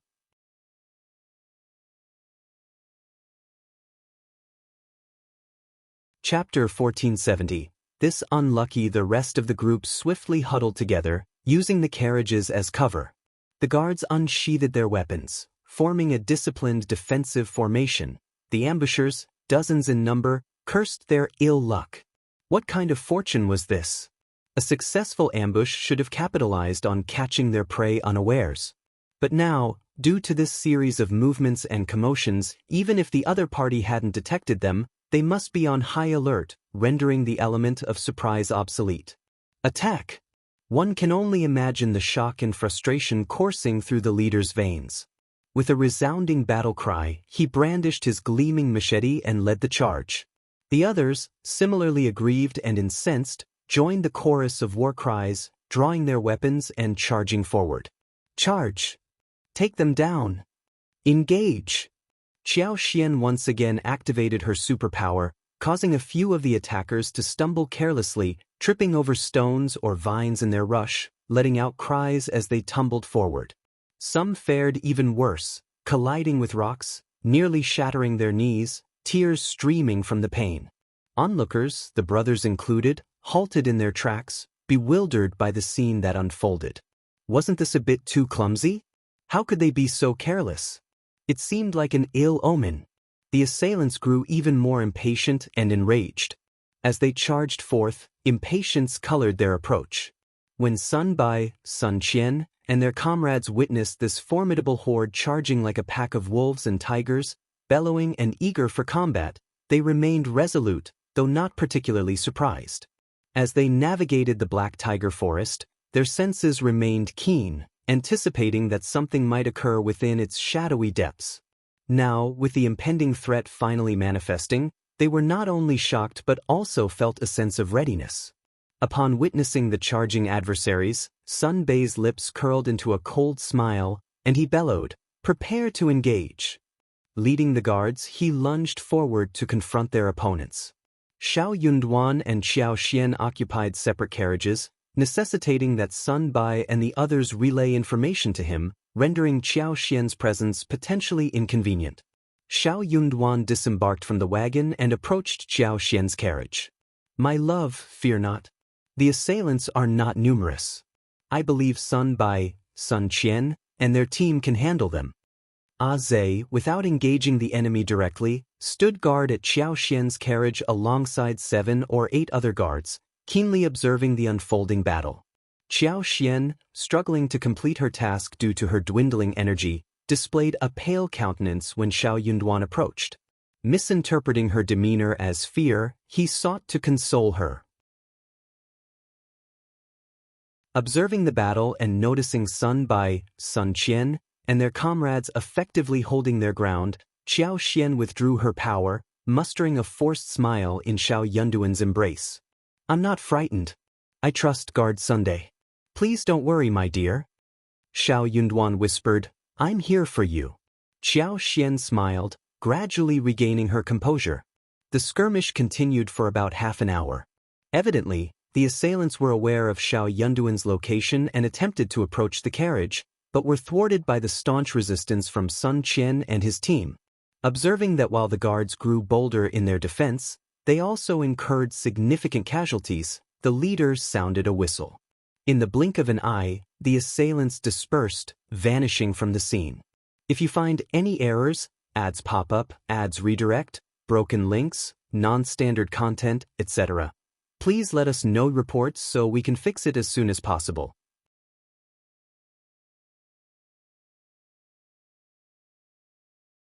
Chapter 1471. Ill-intentioned Sun Bai, Sun Qian, and the rest led the effort to clean up the aftermath, tending to the wounded and providing necessary first aid. The ordinary followers, although visibly shaken, staggered forward to offer their assistance. Their limbs trembled, and many could scarcely move due to exhaustion. None of the attackers survived the encounter. Sun Bai and Sun Qian felt a sense of remorse but recognized the necessity of their actions. Afterward, they invited Xiao Yunduan to a quiet spot. "Lord, those people, despite their disguises as mountain bandits and their concealed identities, are certainly not typical mountain bandits. Genuine mountain bandits lack the coordination and training we just witnessed. These individuals possess highly disciplined skills, suggesting systematic and prolonged training. It's unlikely that common mountain bandits could achieve this level of proficiency. I suspect their background. There was a significant likelihood, around 80% to 90%, that they were dispatched by one of the princes, with the fourth prince being the prime suspect. However, lacking concrete evidence, Sun Bai refrained from making baseless accusations. Xiao Yunduan nodded and replied thoughtfully, I anticipated this would occur, and their presence reassures me. Nevertheless, I have a strong sense they won't give up easily. We must remain vigilant. Instruct them to maintain heightened patrols and to report any suspicious activity to me immediately. Understood, my lord. Sun Bai and Sun Qian nodded gravely, sharing Xiao Yunduan's sentiments. This was merely the beginning, not the conclusion. Each of the princes harbored deep-seated animosities against the crown prince, and the opportunity to undermine his standing was too tempting to resist. Whether it was solely the fourth prince or if other princes were involved remained unclear. As the crown prince, Xiao Yunduan was under constant scrutiny. He was cautious with his words and actions, refraining from making confrontational statements against his brothers to avoid tarnishing his reputation. This cautious approach allowed his siblings to accrue more power over time. Their organization boasted a substantial number of individuals under their command. Having already initiated action, they couldn't simply abandon their efforts. It was evident, though, that after the considerable delay, they wouldn't be able to exit the Black Pine Forest before nightfall, which further heightened everyone's anxiety. Xiao Yunduan remained unperturbed, calmly suggesting, we might as well limit our travels for the day. Once we cross this rocky slope, we can find a suitable spot to spend the night. With our large group, we need to be cautious. In a way, the forest's intricate environment serves as a form of protection for us. Witnessing his composed demeanor, the group found some solace and concurred with his decision. Xiao Yunduan boarded Xiao Xian's carriage and transferred Lixia and 2 others to his own. His wife had likely been quite alarmed and needed his presence for comfort. Drawing the curtain, the carriage started to move at a leisurely pace. Xiao Yunduan took Xiao Xian into his arms, sitting her on his lap, gently reassuring her. Xiao Xian's heart warmed with a mixture of emotions, leaving her uncertain whether to laugh or cry. Nevertheless, she felt a sense of pride within herself, understanding the importance of demonstrating her courage and composure to her husband. Xiao Yunduan, seeing her unshaken demeanor, found immense relief. Throughout the journey, everyone remained on high alert and eventually traversed the rocky slope.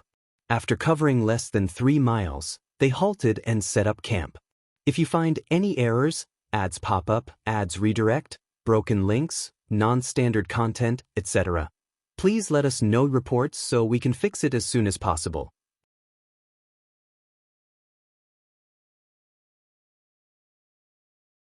Chapter 1472. Wolfpack. The scout relayed that they were still about 16 to 17 miles away from the Black Tiger Forest, a distance that would require at least half a day of walking. Upon careful consideration, Sun Bai, Sun Qian, and the others selected a location within the woods to set up an overnight camp. They diligently cleared the area of underbrush, securing the horses to tree trunks and forming a protective ring with the carriages on the outer perimeter. They organized 4 rotating groups, each consisting of 36 individuals, to take turns patrolling during the night. The rest of the group were instructed to remain in their armor and not to remove it, maintaining a state of perpetual vigilance. As the sun slowly dipped below the western horizon, the evening glow faded, plunging the forest into deep darkness. The towering trees, rocks, and their shadowy silhouettes took on an eerie quality, exacerbated by sporadic sounds of flapping wings and eerie calls from birds, causing shivers down their spines. Their superior numbers provided some reassurance because if only a few individuals were to remain alone in this forest at night, the fear might have been paralyzing. To combat the darkness, they lit 3 large bonfires to illuminate the area. The night watchmen were responsible for ensuring the fires remained ablaze. In the moonless and pitch-black forest, the night offered no lunar illumination, making it an exceptionally dim night. On this particular night, Xian refrained from using her power to survey the surroundings. Her powers consumed significantly more energy during the night compared to daylight hours. Furthermore, she believed that the assailants would not return so promptly after their initial encounter. If they did, Sun Bai, Sun Qian, and the others had taken thorough precautions, leaving little room for concern. As anticipated, the night passed without any disturbances from the attackers, but they faced a different threat, a pack of wolves. Over 100 adult gray wolves, howling in the middle of the night, aggressively descended upon their camp. It seemed as though the wolves cared not for their own lives, driven by an insatiable aggression. A sudden sense of alarm rippled through the camp, instantly thrusting everyone into a heightened state of vigilance. Xian swiftly employed her superpower to assess the situation, and thankfully, she detected only a pack of wolves with no human presence trailing them. These wolves exhibited highly unusual behavior, suggesting they might have been drugged with some sort of stimulant. Their ferocious howls and reckless charges threw the camp's guards into disarray, and several of them sustained bites. Under the coordinated command of Sun Bai and Sun Qian, the group eventually repelled the wolf pack after approximately an hour of intense combat. A collective sigh of relief echoed through the camp. They ignited torches to survey the scene and treat the wounded. Numerous ordinary followers were deeply shaken, huddled together in pairs or trios, consoling one another through sobs and discussions. Among the distressed individuals, one woman's screams and cries pierced the night, distinguishing her from the rest. While others cried quietly, she wept with such intensity that she seemed on the brink of screaming to the heavens. This woman was none other than Xiao Wei. During this tumultuous moment, Xiao Yunduan had gone to confer with Sun Bai and Sun Qian. Xiao Xian took it upon herself to console the frightened individuals, assess injuries, and instruct Li Xia and Li Qiao to prepare the necessary medicines. Upon hearing Qiao Wei's anguished cries, Xiao Xian furrowed her brow and summoned Mian Mian, saying, "Let's go see what's happening." Mian Mian acknowledged the command, and Yi swiftly trailed behind. When they arrived at the scene, a crowd had gathered around Xiao Wei. As Xiao Xian approached, the crowd dispersed, making way for her. "Madam Xiao, if you find any errors, ads pop up, ads redirect, broken links, non-standard content, etc., please let us know reports so we can fix it as soon as possible."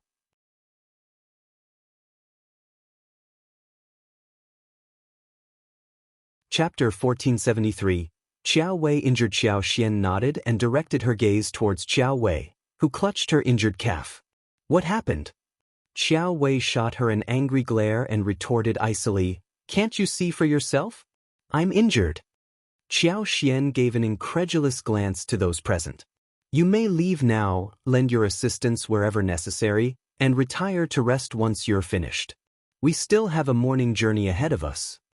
Initially, no one harbored a fondness for Qiao Wei, but upon hearing this, they concurred and dispersed, leaving only Qiao He behind. Qiao Wei seethed with anger, casting a hateful glare in Xiao Xian's direction. Xiao Xian sneered, "Why are you staring at me? Return to your tent if you have the time. You're not the sole person injured, and yet, you're the only one making a scene. Miss Qiao, are you concerned that others might not notice your fine singing voice?" Qiao Wei's face flushed with anger and she snapped, "I was bitten by a wolf on my leg. I was bitten by a wolf. Observe it for yourself." The wolf's bite had nearly frightened her to death, and her leg had bled profusely.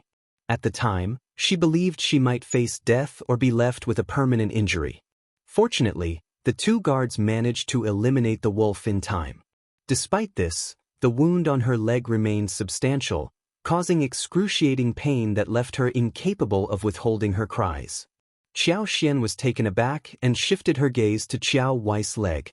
She observed the blood staining her dress. The darkness of the night obscured the wound, which Xiao Xian wouldn't have noticed without Qiao Wei's remark. Qiao Wei's sobbing grew louder. Xiao Xian cast a stern look at Qiao He and spoke coldly, "Your mistress is injured, yet you stand here motionless? How callous! In that case, you needn't serve her any longer." "Madam Xiao, what, am I not entitled to give you orders?" Xian, do not overstep your bounds. Qiao Wei rebuked angrily. He is my servant, and you have no right to shout at him. I can't give her orders? So what?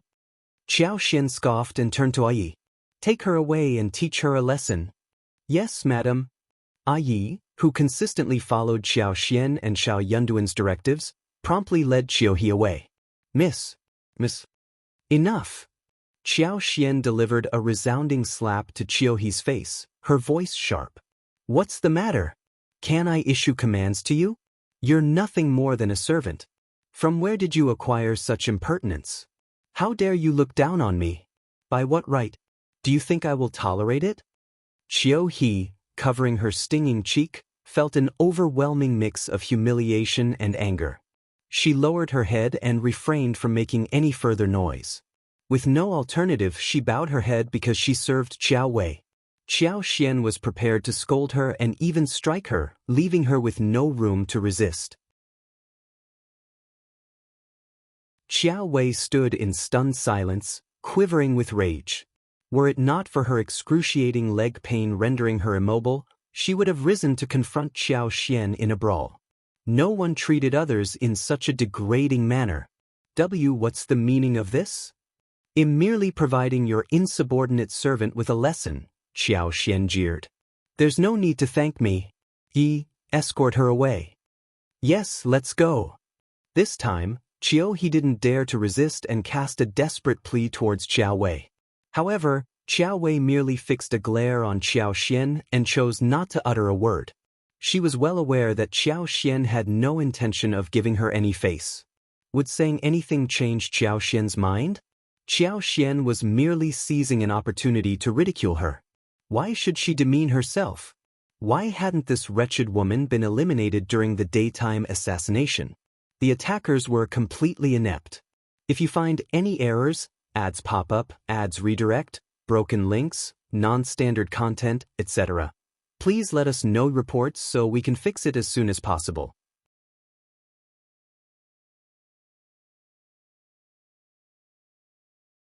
Chapter 1474. On purpose, Xian instructed Mian, retrieve the medicine. With her back turned to Qiao Wei, she whispered something to Mian, who nodded and quickly departed. Before long, Mian returned with the necessary medical supplies. Xian then directed Wuxia and Qiao to assist her in applying the medicine and bandaging Qiao Wei's wound. Afterward, she instructed two maids to remain with Qiao Wei, ensuring they didn't leave her side for even a moment. Qiao Wei displayed no gratitude toward Xian. She merely glared at her and allowed the two maids to escort her away. With time, the commotion subsided, and the camp gradually grew quieter as everyone took the opportunity to rest. Shortly thereafter, Xiao Yunduan returned to their tent, shared by him and Xian. Xian addressed him. Husband, I believe I've discerned why they placed Qiao Wei in this group. Xiao Yunduan was taken aback. After Qiao was led away by Yi, Mian promptly followed and inquired about the medicine for external injuries. After Yi provided the information, she hurried away again. Yi didn't escort Qiao elsewhere. Instead, he suddenly kicked her from behind, hitting the back of her knee joint. Caught off guard, Qiao emitted a pained groan and tumbled to the ground. Her vision darkened, and tears welled up instantly. Suppressing the pain in her chest, she clenched her teeth and lowered her head. Madam has instructed you to kneel here without moving. You'll remain kneeling throughout the night. Should I catch you slacking off, you'll continue kneeling the following night and the one after that. Gritting her teeth, Qiao retorted, Madam has gone too far. I still need to return to serve our Mississippi. He snorted and maintained his silent vigil, eyeing her intently. However, his silence did not signify agreement with her words. Qiao seethed internally, cursing the peculiar individuals surrounding Xian. Especially Yi, who appeared foolish and guileless, as though he were easy to deceive, when in fact, he was anything but. Yi couldn't be bothered to engage with them. Even when they tried to strike up conversations with him, he remained utterly silent, no matter what they said. This time, it was no different. Her vehement protests seemed to fall on deaf ears, as if they had automatically muted themselves. Nonetheless, Qiao he was well aware that if she dared to make a move, he would unquestionably kick her again. Suppressing her fury, Qiao he deliberately adopted a pitiable countenance. She lifted her head to gaze at Yi. My leg is wounded. Could you please provide me with some external injury medicine for treatment? I glanced at her but continued to maintain his silence. Qiao he put on a forced smile. I have no choice but to heed Madame Xiao's directive. I'll apply the medicine and accept my punishment. As she struggled to rise, Ai raised his foot. Attempt to move. Qiao he couldn't take it any longer. Her knees turned weak, causing her to tumble heavily onto the rugged ground once more. Her vision dimmed, and tears nearly welled up again. Is Madame truly so heartless? My legs will be ruined if I continue kneeling like this throughout the night. Ai remained unmoved, silently thinking to himself, you deserve to have your legs ruined. A servant like you remained unscathed while your mistress got hurt. How would you complain once I've maimed your leg? It was only fair. He kept his gaze fixed on Qiao he until the entire area was tidied up before returning to his rest. Prior to departing, he didn't neglect to issue a threat. Don't move or else Qiao he seethed with resentment. Following Ai's departure, although she didn't dare to leave, she promptly seated herself on the ground. If you find any errors, ads pop up, ads redirect, broken links, non-standard content, etc., please let us know reports so we can fix it as soon as possible.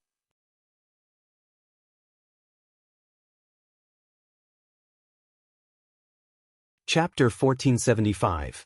Torment. Qiao he gently massaged her knee, feeling the pain intensifying. Undoubtedly, her external injury was not trivial.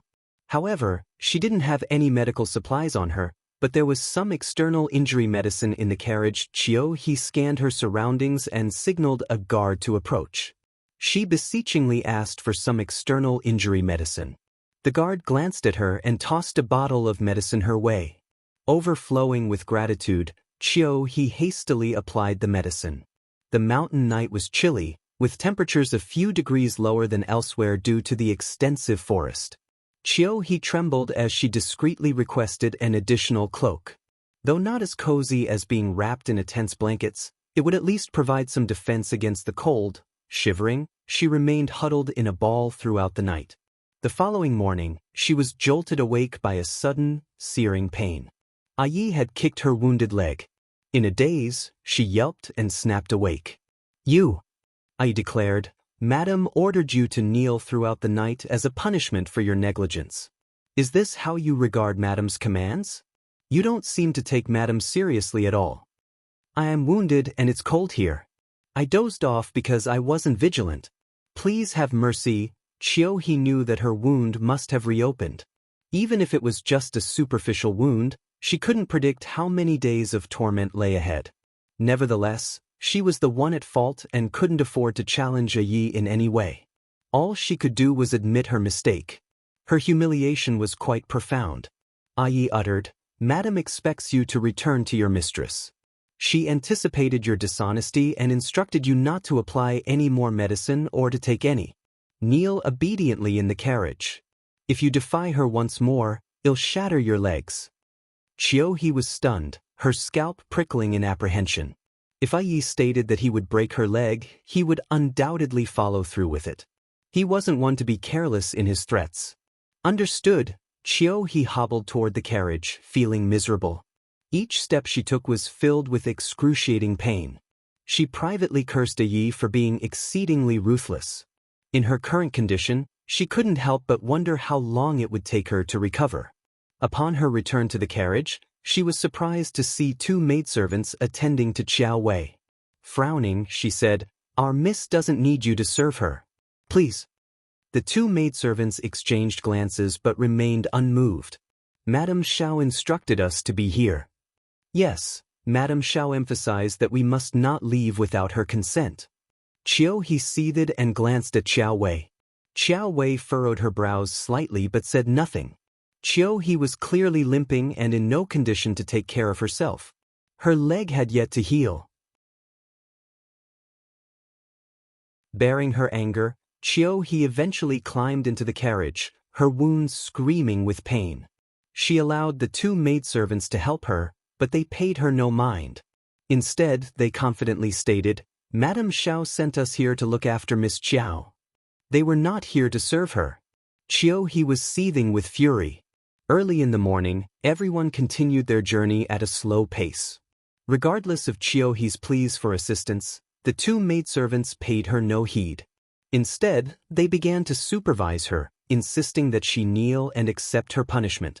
Qiao he, she finally comprehended how Qiao Wei had felt when Qiao Xian had constantly scolded her. It was deeply frustrating, but she had no choice but to endure it. Qiao he responded indifferently, feigning as though they no longer existed. It was just kneeling after all. She would endure it. She knelt for a prolonged period. Having endured the torment outside throughout the night, she had caught a cold and suffered the effects of Ayes kicks. Her external injuries were substantial. Moreover, she couldn't pretend to kneel under the watchful eyes of the two maidservants. In less than half a day, she fainted. If you find any errors, ads pop up, ads redirect, broken links, non-standard content, etc., please let us know reports so we can fix it as soon as possible.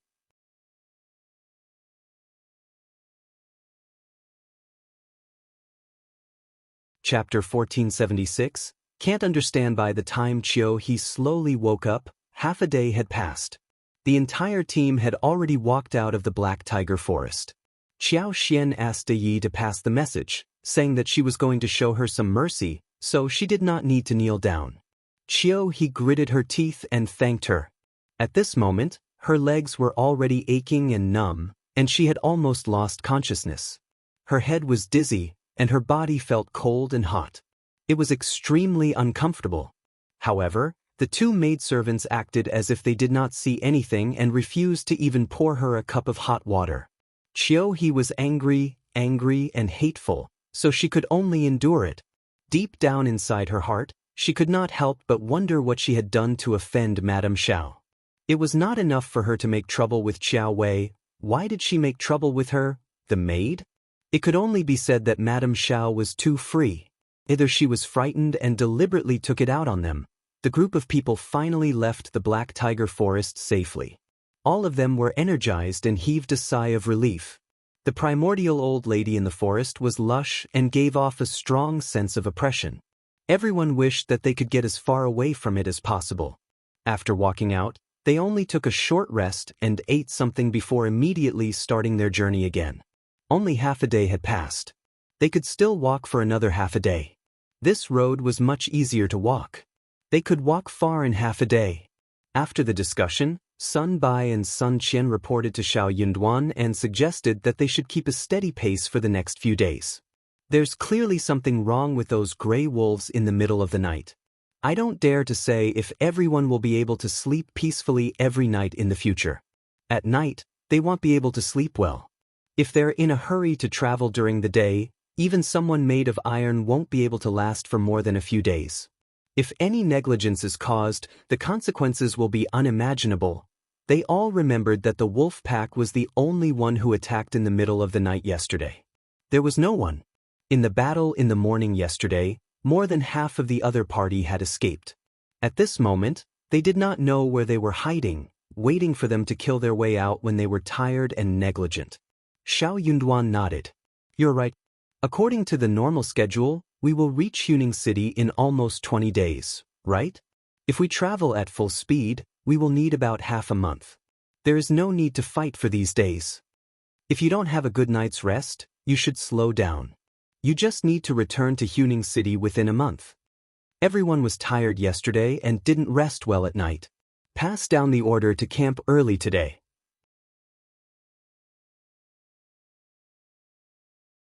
I have something to say then. Xiao Yunduan took a look at the two of them and praised them inwardly. They were indeed the elites of the prince's mansion. They were very thorough and timely. Sun Bai and Sun Qian looked at each other imperceptibly and secretly heaved a sigh of relief. They hurriedly agreed with cupped fists. What they were most worried about was that Lord Xiao would panic because of his insecurity. They wanted to speed up and get to Huning City as soon as possible. Everyone knew that as long as they reached Tuning City, they would be much safer. Many people in the team had already expressed this intention. They couldn't wait to look like they could endure no matter how difficult or tiring the journey was as long as they could leave this place early. However, more haste, less speed meant more danger. Hence, they only rushed for about 2.5 hours in the afternoon. When they arrived at a place that Sun Bai and Sun Qian felt was suitable for them to camp for the night, they ordered the entire team to stop. If you find any errors, ads pop up, ads redirect, broken links, non-standard content, etc., please let us know reports so we can fix it as soon as possible.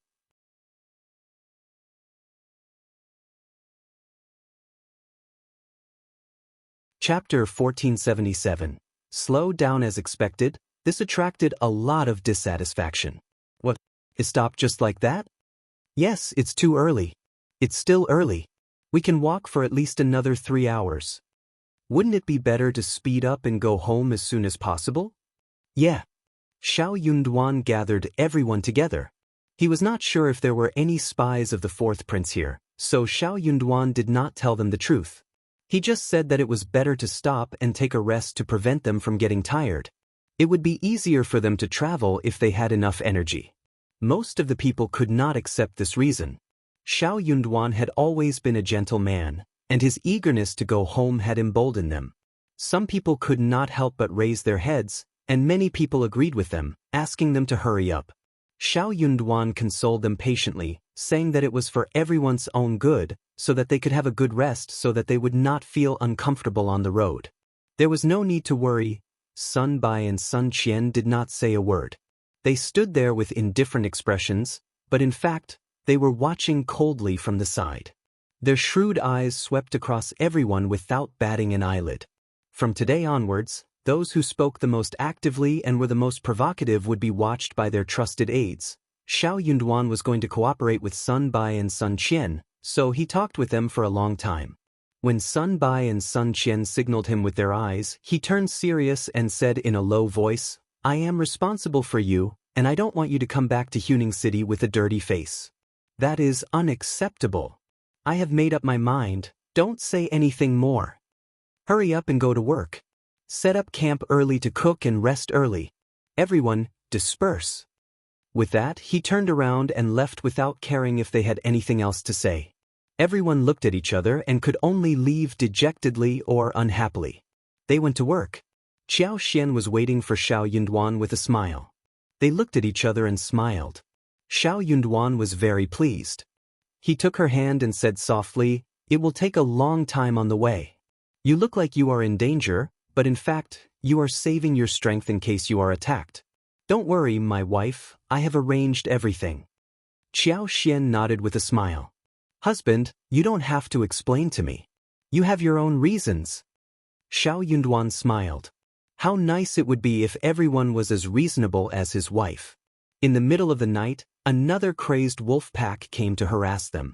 This time, there were not so many, only 20. Even so, in the middle of the night, it caused a huge commotion in the camp. Fortunately, there were no casualties. The next day, they still found a suitable place to set up camp early in the morning. That night, they did not encounter any more accidents. However, there were crazy wolf packs attacking at night for 2 consecutive nights. Everyone subconsciously became vigilant and felt that they would come tonight, so they did not dare to fall asleep at night. On the night of the 3rd day, Qiao Xian secretly used her superpower and extended it to 5 miles away from the camp. That night, more than 10 wolves tried to attack the camp. But before they got close, Qiao Xian used her power to mutate the vines and strangled them all to death. It was not that she was cruel, but she had no choice. Although the grassland was vast, the number of wolves in each area was limited. The wolf pack and the wolf pack each had their own territory, so they would not easily cross the line. If you find any errors, ads pop up, ads redirect, broken links, non-standard content, etc., please let us know reports so we can fix it as soon as possible.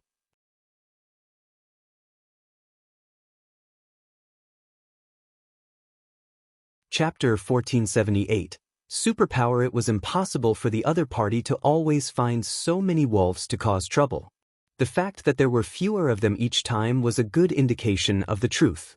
If there were more tomorrow night or the night after, it would definitely be even less. Moreover, in a few days, there would definitely not be any more. That night, everyone finally had a good night's sleep. They were full of energy, and they finally felt more at ease as they chatted and laughed. It seemed like the other party had run out of tricks. Xianxia was exhausted at night, so she was very sleepy during the day. At first, Xiao Yunduan thought that something was wrong with her, so he was worried and anxious. But then she said with a smile that she did not sleep well at night and that she just needed to get some sleep in during the day. Then Xiao Yunduan asked the accompanying doctor to check her pulse. It turned out that she was indeed tired and not in good spirits, so he did not insist. Xianxia slept for half a day in the wagon and finally got over it. When they were about to reach their camp in the afternoon, they were much more energetic. Seeing this, Leisureness smiled and said, "Madam looks much more energetic now. Mian Mian, quickly go and tell the adults. Don't let Lord worry." Mian Mian smiled and agreed. She ordered the carriage to slow down and jump down. Xianxia was not able to stop them, so she said helplessly, "That is not necessary. You are just messing around." Lixia and Liqiao covered their mouths and laughed. Liqiao also smiled and said, "Madam, this was all instructed by the Lord. You went to bed early in the morning. The Lord came over several times and saw that you were sleeping soundly, so he couldn't bear to disturb you. That's why he specially instructed you. The Lord is taking good care of you, madam." "True." Xianxia got slightly startled. So she had slept for so long? She only knew that she had a very deep and comfortable sleep, but she had not expected that she would fall asleep during the whole day. A few moments later, Xiao Yunduan rode a horse over and called her through the curtain. Xianxia lifted the curtain and smiled at him. "Husband." Xiao Yunduan smiled and looked at her up and down. "You look much more energetic. You must be tired." As she spoke, she felt a little guilty. Over the past few days, she had probably been frightened a lot. Although she did not show it on her face, when he comforted her, she was still smiling and comforting him instead. However, how could he not be afraid? Xiao Yunduan sighed inwardly. Thinking about how there were still so many days to go, he couldn't help but say some comforting words. They chatted for a while and Xiao Yunduan left when someone came to look for him. After traveling for less than half an hour, they stopped and set up camp. At this time, it was about 4 in the afternoon. In this place where the sky turned dark much later than in the capital, there were at least 4 hours before it turned dark. Xianxia was full of energy and felt refreshed, so she went to find trouble with Qiao Wei. Qiao Wei's injury had been tampered with by Xianxia, and she was recovering very slowly. Qiao He's leg had been kicked by Yi, and the medicine was not very effective either. These days, the two of them had been very low-key and kept a low profile. As soon as Xianxia arrived, Qiao Wei got startled and stared at her. Xianxia snorted. "I am just here to see how Miss Qiao is doing. Please get well or we will be dragged down." You didn't do it on purpose, right? You. The veins on Qiao Wei's forehead throbbed as she gritted her teeth. "Xianxia, don't push me too far. If you find any errors, ads pop up, ads redirect, broken links, non-standard content, etc., please let us know reports so we can fix it as soon as possible."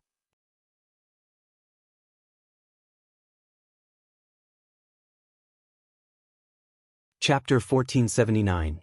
Too surprising. Xianxia did not care about what she said, so she made a fuss for a while before leaving. Qiao Wei wanted to curse, but when she saw the two maids in the carriage, she gritted her teeth and almost vomited blood. That night, just as Xianxia had expected, less than 10 wolves were released to cause trouble. It seemed that they had a very clear purpose. The result of the attack was not important. What was important was to harass them and not let them live in peace. Unfortunately, they had miscalculated Rui's plan. Those few wolves were killed by Xianxia when they were still 5 miles away. After finishing the work that night, Xianxia found that she was not as tired as last night. It had something to do with the fact that there were not many wolves tonight. Maybe it was because she had used too much last night, which was also a stimulation for her power, making it more solid. Another safe and sound night passed. Everyone heaved a sigh of relief in their hearts. They felt that the other party must have given up after realizing that there was no opportunity to take advantage of them no matter what they did. The atmosphere in the entire camp became much more relaxed and light. Sun Bai and Sun Qian did not dare to be negligent. They ordered their trusted subordinates to pass down the order. They still had to be careful and vigilant. It was impossible for the fourth prince to only have this little trick up his sleeve. What they did not know was that in another place in the grassland, a group of people looked at the row of wolf corpses on the ground in front of them. Their expressions were solemn as they fell into deep shock and contemplation. It was the same for both knights. Before these wolves could reach the other party's camp, they were all dead. There was not a single wound on his body. All of them were suffocated to death by the neck. How was this possible? This was a wolf, not some harmless little animal. Moreover, they had fed them medicine that would make them irritable and irrational. If they wanted to kill them, they could only fight them head-on. No one could strangle them so neatly. However, such a thing had really happened. There were more than 30 of them, so there was no way they could be wrong. What the hell is going on? Strange, too strange. How did they do it?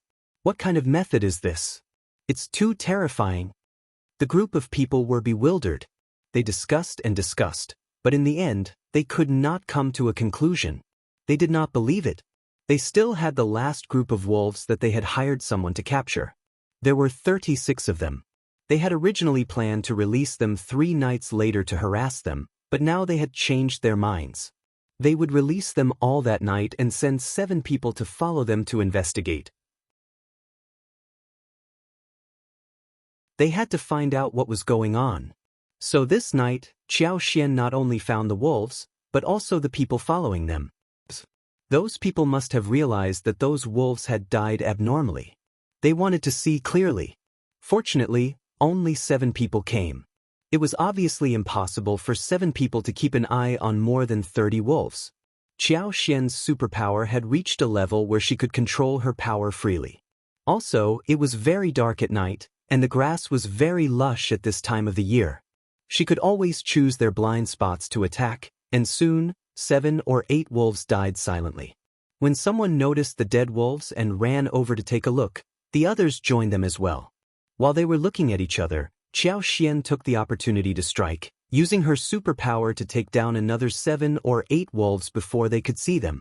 If you find any errors, ads pop up, ads redirect, broken links, non-standard content, etc., please let us know reports so we can fix it as soon as possible.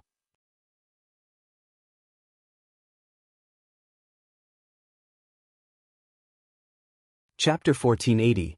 It happened again. She repeated the same method 2 or 3 times. When the 7 people were dizzy, bewildered, and unable to look around in time, the 36 wolves had already suffocated to death. They silently lay in various postures in the grass. Under the bleak night sky, a cold wind blew, and the weeds rustled. A bone-piercing chill rose from under their feet, making one's hair stand on end. Ghost. There's a ghost. One of them let out a shrill cry and screamed as he turned around and ran.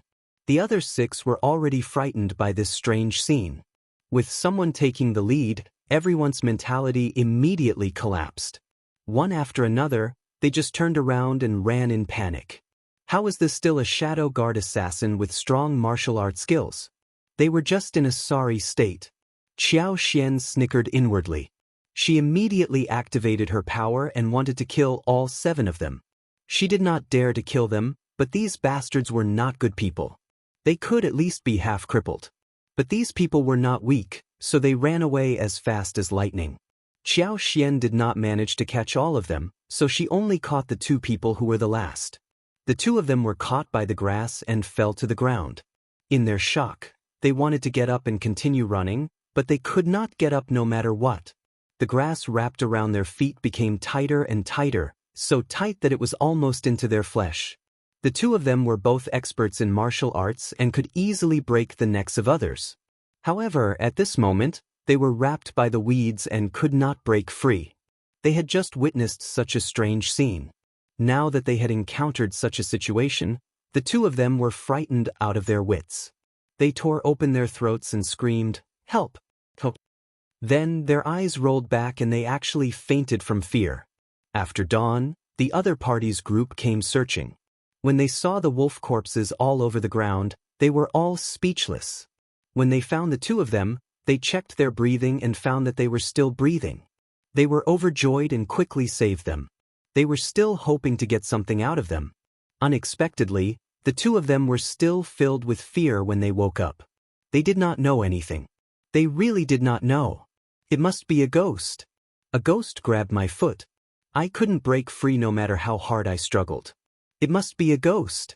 It's too scary, too scary. One of them was mumbling incoherently, while the other was so frightened that his eyes were frozen. When he heard these words, his face instantly turned pale, and he screamed with fear in his eyes.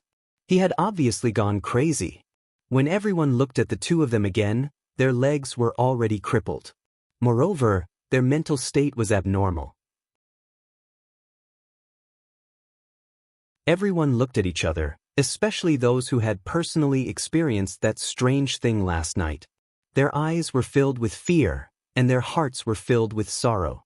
Almost, they would also become like this. Lord, what should we do? What kind of demon, fey, demonic spirit technique is this? What kind of demon technique is this? No matter what it is, everyone fell silent, and the air became suffocating. Yes, no matter what it was, they could not resist it. How were they supposed to continue playing like this? Were they really going to die one by one? Fear rose in everyone's hearts, and they all wanted to retreat. The hesitation in the leader's eyes only lasted for a short moment. He sneered and said, "I don't know what unorthodox methods they used, but their goal has clearly been achieved. Look at all of you. What are you afraid of? Don't forget what we're here for. If you find any errors, ads pop up, ads redirect, broken links, non-standard content, etc., please let us know reports so we can fix it as soon as possible."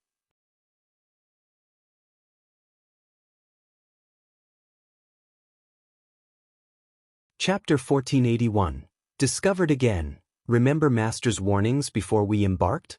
Can't say you're ignorant of Master's temperament. Heads hung in solemn agreement as the leader continued, shedding light on the mysterious wolf deaths. The wolves were drugged by us, but they outsmarted us. Planted medicine outside their camp, and the wolves succumbed.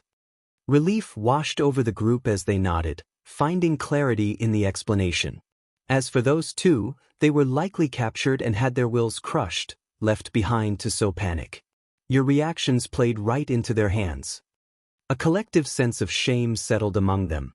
The leader's cold smile cut through. Don't buy into their schemes. Prepare yourselves. Tonight we infiltrate and eliminate Qiao. Yes. That night, over 30 people stealthily approached Xiao, Xiao Yunduan, and the others. However, Xiao detected them 5 miles away.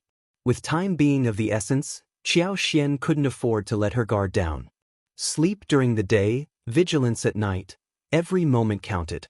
Surprisingly, her superpower became more potent and concentrated with each stimulation. A delightful revelation amidst the tension. Tonight, a substantial number of skilled individuals, clad in nocturnal attire, silently moved with expertise. Their potential intrusion posed unimaginable consequences. Xiao, however, smirked internally. Without hesitation, she employed her superpower, setting the camp stones in motion, causing grass and leaves to tremble violently. This anomaly swiftly captured the attention of patrolling guards. Birds resting in the distance took flight, their alarmed cries piercing the night air. Chilled to the bone, the guards shouted, "Be on guard! Be on guard!" The would-be assassins, brimming with killing intent and set on catching their targets off guard, seethed with anger as their vision darkened. Curses filled the air. "Bastard! Bastard! Boss, what now? Should we press on? Why bother advancing?" the leader spat hatefully. "We've alerted them.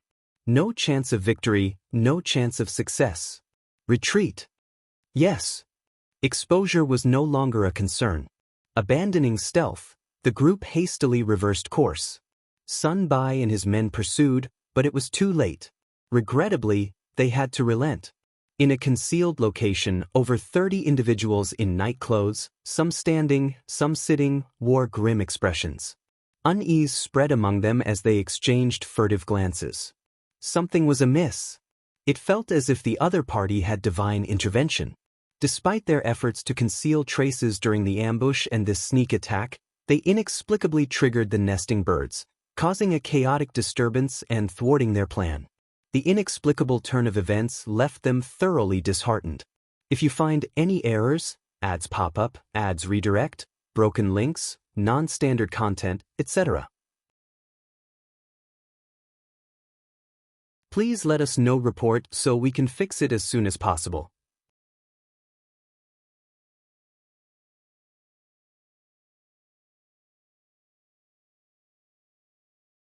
Chapter 1482. Could there be a spy? They were all elite individuals handpicked by the fourth prince, capable of taking on 10 opponents solo. Whether in martial arts or strategic thinking, they excelled. Even if the other party's defenses were as impenetrable as an iron bucket, the likelihood of infiltrating and assassinating them was still remarkably high. Yet, before they could make a move, an unexpected incident occurred. How could they reconcile with such a turn of events? This was a level of frustration they had never experienced before. Boss, could there be a spy among us? How else could this be so coincidental? The mere suggestion sent shockwaves through the group. The revelation hung in the air, prompting furtive glances and silent suspicions among them. Each member couldn't help but wonder if someone among them was a double agent. The leader felt a chill in his heart, eyeing everyone with suspicion. He was not one to believe in chance or luck, and the idea of a traitor seemed to provide a more plausible explanation. Yet, identifying the mole was no easy task. None of them appeared to be a likely suspect. Despite being trusted aides of His Highness, the unpredictability of the human heart left room for doubt. If there's no evidence, refrain from baseless accusations, the leader warned, though internally he pondered, could the accuser be deflecting attention from their own guilt? Despite the suspicion, immediate action seemed inappropriate. The priority now was to uncover the mole. Amidst the tension, the atmosphere suddenly shifted to calmness, surprising Xiao Yinduan, Sun Bai, and Sun Qian. This time, they were genuinely stunned, struggling to grasp the meaning behind the other party's actions. Even the experienced Sun Bai and Sun Qian found themselves bewildered. The only certainty amidst the confusion was the assurance of sufficient rest time. With that, the pace of their journey could be accelerated. Yet, vigilance remained paramount, especially during the night. Careful selection of safe resting places was imperative. The plan had undergone a drastic change. What was initially estimated to be a cautious month-long journey was now shortened by 6 to 7 days, adding a layer of torment to their stay in this desolate, dangerous foreign land. The return to Xuning City was imminent, slated for no more than 3 days according to the revised itinerary. The anticipation lifted spirits, infusing the group with newfound energy as they hurried forward. Each evening, during their camp setups and rests, small groups convened to passionately discuss plans for their return to Xuning City. The prospect of relaxation and rest fueled their eagerness to hasten the journey. That night, they camped on a small hill, enjoying a broad field of vision with their backs against a weathered stone wall. As they neared Xuning City, the scarcity of trees made ambushes difficult, contributing to a subconscious sense of relaxation. Amidst the eagerness to return home, a lapse in attention became inevitable. Little did they anticipate that their proximity to Xuning City would almost lead to their demise on an otherwise ordinary night. Accustomed to extending her superpower's range to 5 miles, Qiao Xian ensured constant vigilance over the surroundings, keeping everyone safe. In the early morning haze, the thunderous sound of approaching horse hooves startled Qiao Xian, prompting her to instinctively retract her superpower.